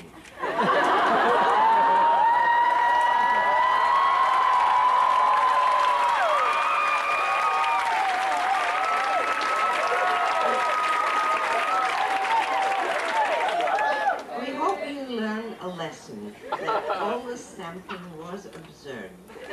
And last and most importantly, hurting is not a word.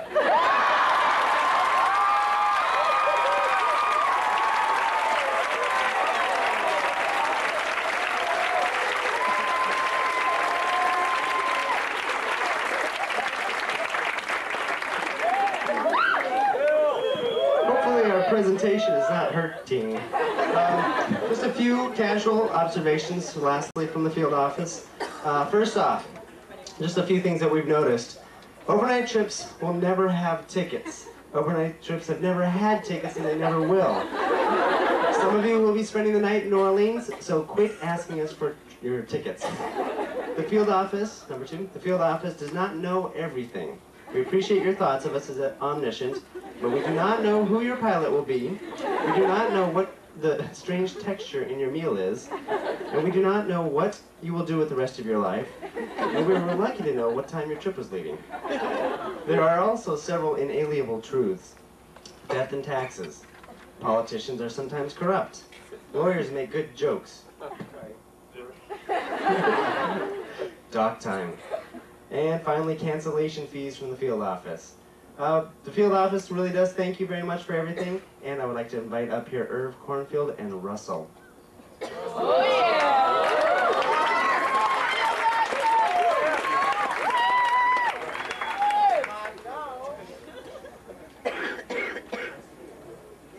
Our SAS 2000 community has immensely profited from the guidance, enthusiasm, and particularly the example set by Dean Lloyd Luan during this voyage of discovery.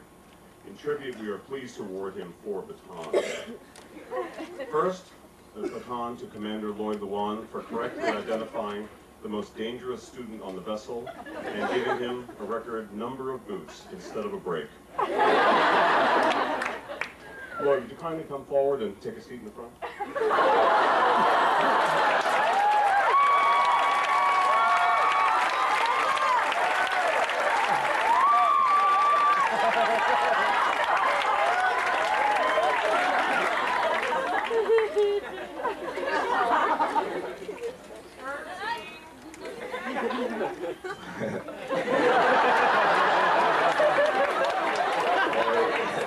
We have 3 batons to give to Lloyd.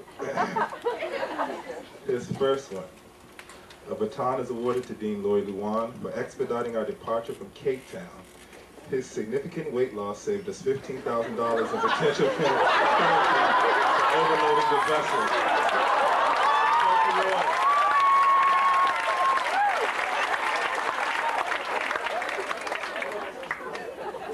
Another baton is awarded to Dean Lloyd Luan for encouraging the fine art of serial forgery when he systematically signs students' names on visa for Brazil.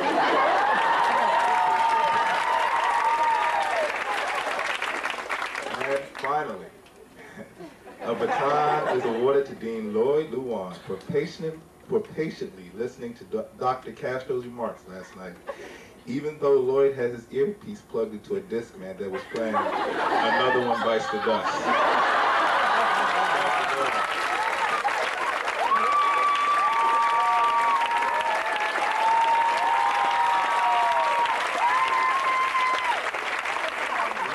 Perform a song called Seasons of Love from a musical called Rent. And I just want to thank all of you guys for putting in the hard work. We put it together in 2 days, roughly.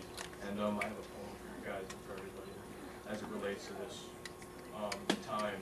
Sometimes so caught up in what we do that we forget what's important, just laughter, sunsets. 100 days, 2,400 hours, 144,000 minutes. Semester at sea, fall 2000. Truths, friends, dreams realized. The story never ends. Days, hours, minutes. Time is inconsequential. Do you feel the love? Feel the love with us. Rich is going to sign, and so is Alicia, and our 2 soloists are Brian Applegarth and Daniel Jenkins. And please feel the love with us.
Love.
of my pictures of India, and I cried. Now, before I start the boots, I'd like to invite Russell up here. I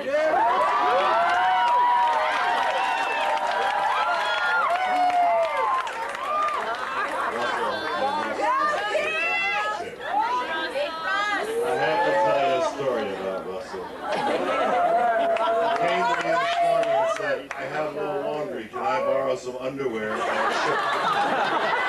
I tell you the God's truth. He's wearing my underwear and my shirt.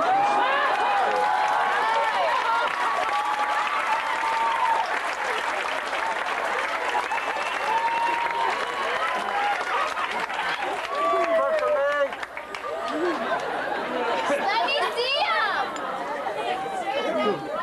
I want to see the underwear. To the woman who was overheard saying one night, I'd never walk the walk of shame. Boys have germs. And to the student who told the taxi driver, Porto, and ended up in a town called Porto. And the other student at the airport. And the student who tried to help Herb out by changing the water in his specimen bottle. Only trouble was he replaced the seawater with tap water, and that ended his specimen. And to the cabin steward who was called when a woman sat on her bed and the braces broke. And with a pointing finger said, "You must stop eating so much."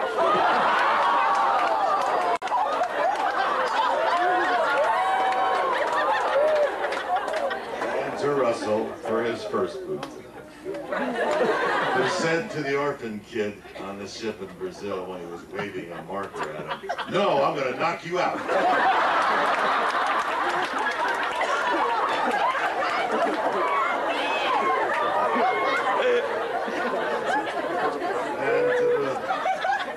To the women of Brazil who wear their clothes 2 sizes smaller and 2 sizes shorter than we do, but are so proud of their bodies.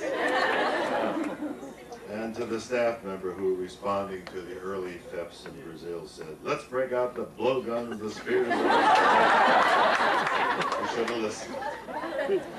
And to Howard, who I appreciate so much, and I love to kid him because I really think he's done a superb job.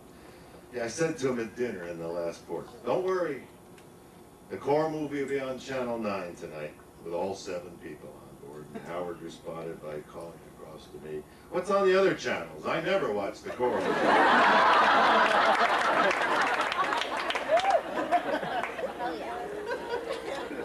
And to the staff member who observed several students standing behind him in the union and said, "It's pretty sad when you're so drunk you don't even know where the bar line is."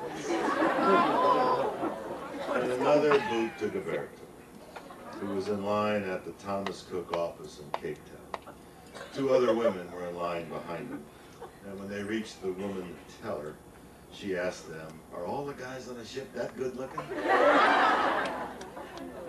And to the woman seen in the ladies' room on main deck, pulling up her dress, showing 3 other women saying, "Do you want to see my Brazilian bikini wax job?"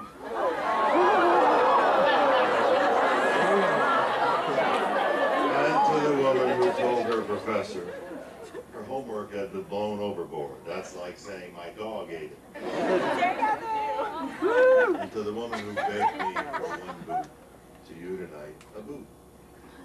And to the guy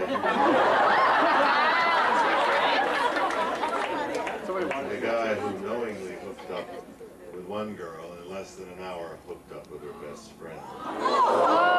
You didn't think they'd find out. They had. Who was that?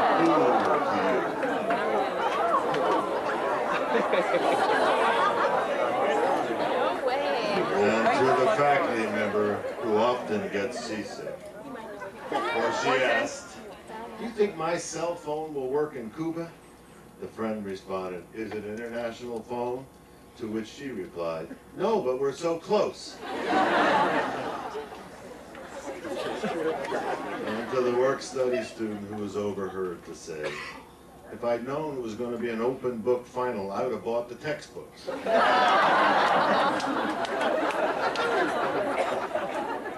to the women who showed up at the lifeboat drill in port with PJs and lifeboat jackets on. And to Russell, his second boot, when he tried to buy a student discount on Table Mountain with his ID card. When the security asked him, "Where's Pittsburgh?" he responded, "It's a township outside Johannesburg."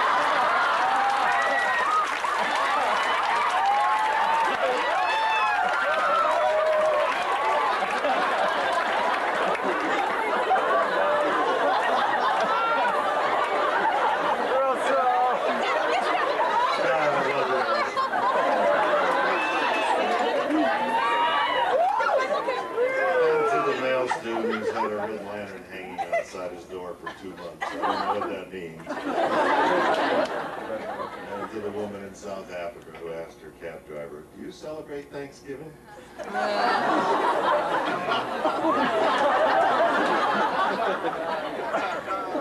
to the woman who said to me yesterday, "I have 2 decisions to make today. Sunblock or no sunblock. Work out in the morning or work out in the afternoon." And to the woman standing in line for dinner who was shivering one morning at breakfast, who picked up one of those hot plates and shoved it up under her shirt.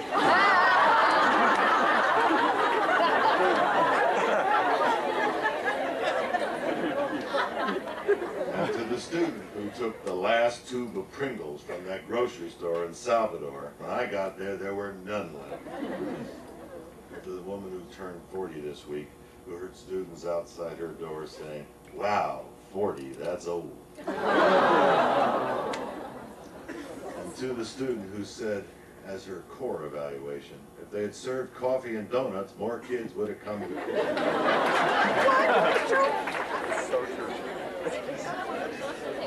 And tonight to the RD who didn't listen. No second fitting. 2 suits made in Vietnam. Too short and too tight. And one was purplish, not blue. Mark.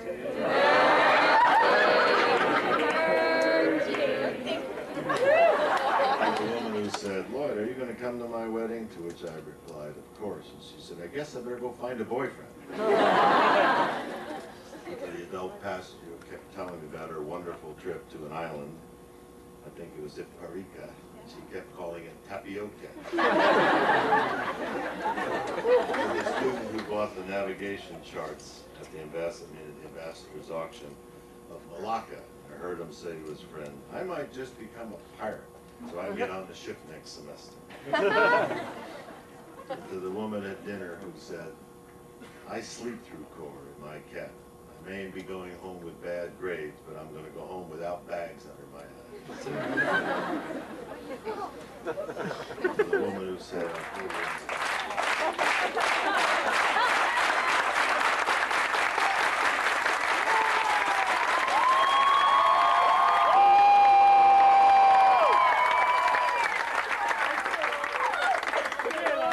so all reach out and touch each other, so we're all connected now, would you?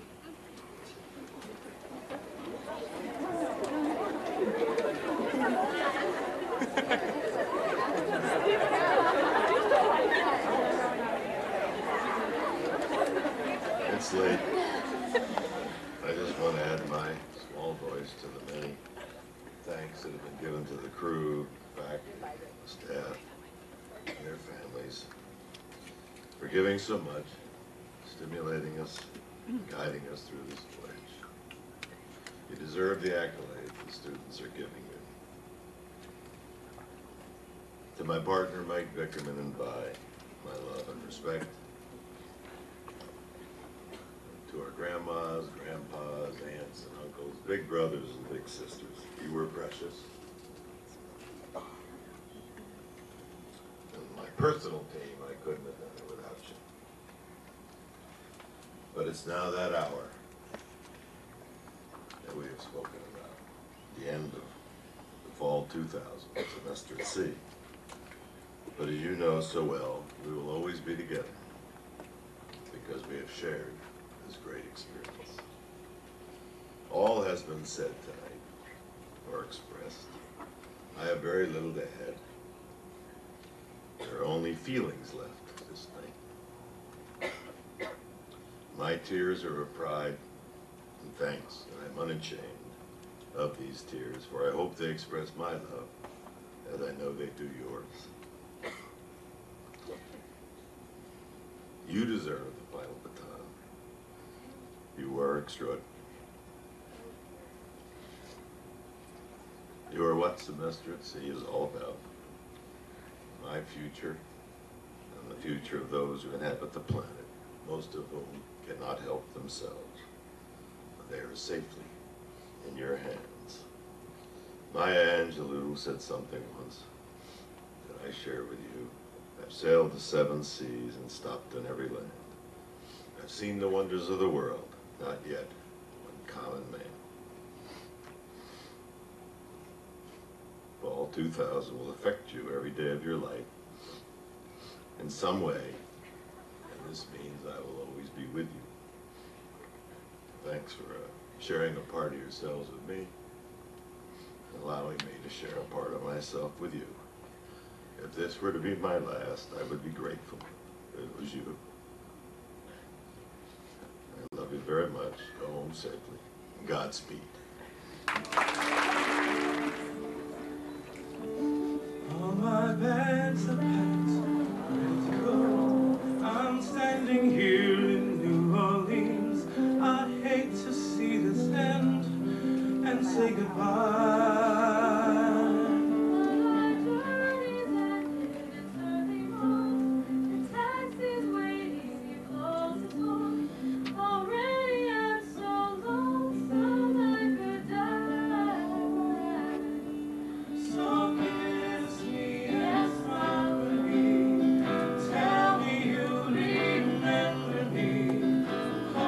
Like you'll never let me go.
was making for the trades on the outside, and the downhill run to Papa Ete.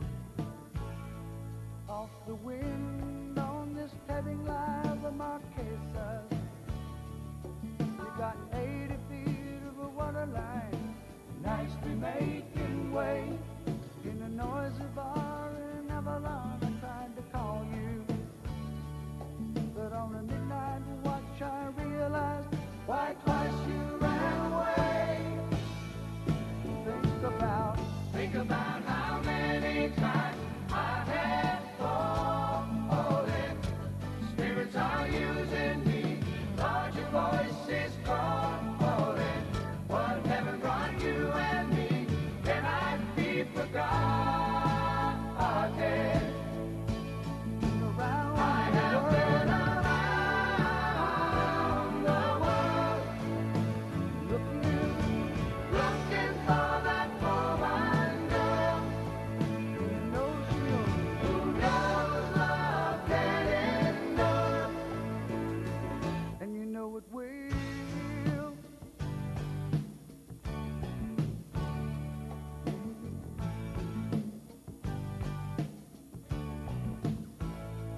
When you see the Southern Cross for the first time, you understand now why you came this way. 'Cause the truth you might be running from is so small, but it's as big as the promise of a coming day.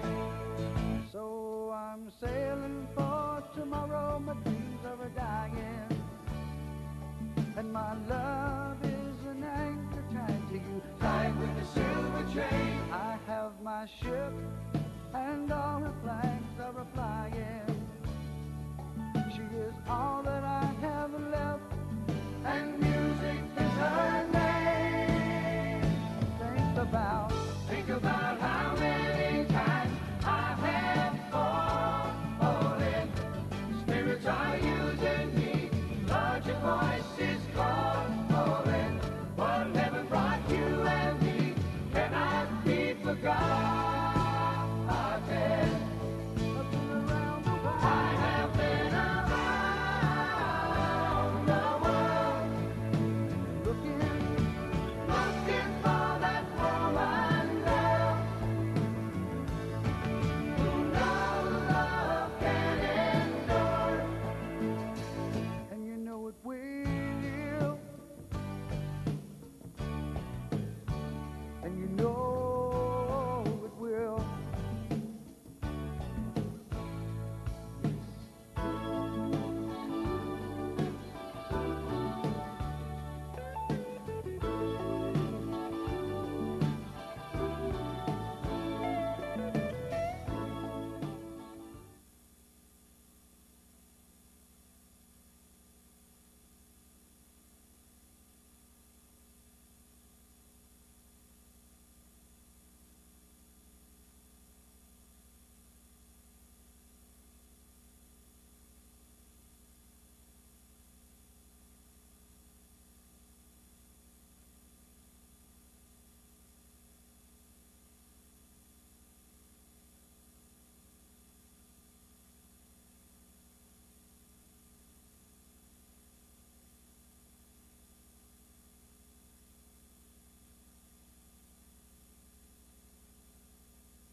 To the woman who said to me yesterday, I have two decisions to make today. Sunblock or no sunblock. Work out in the morning or work out in the afternoon.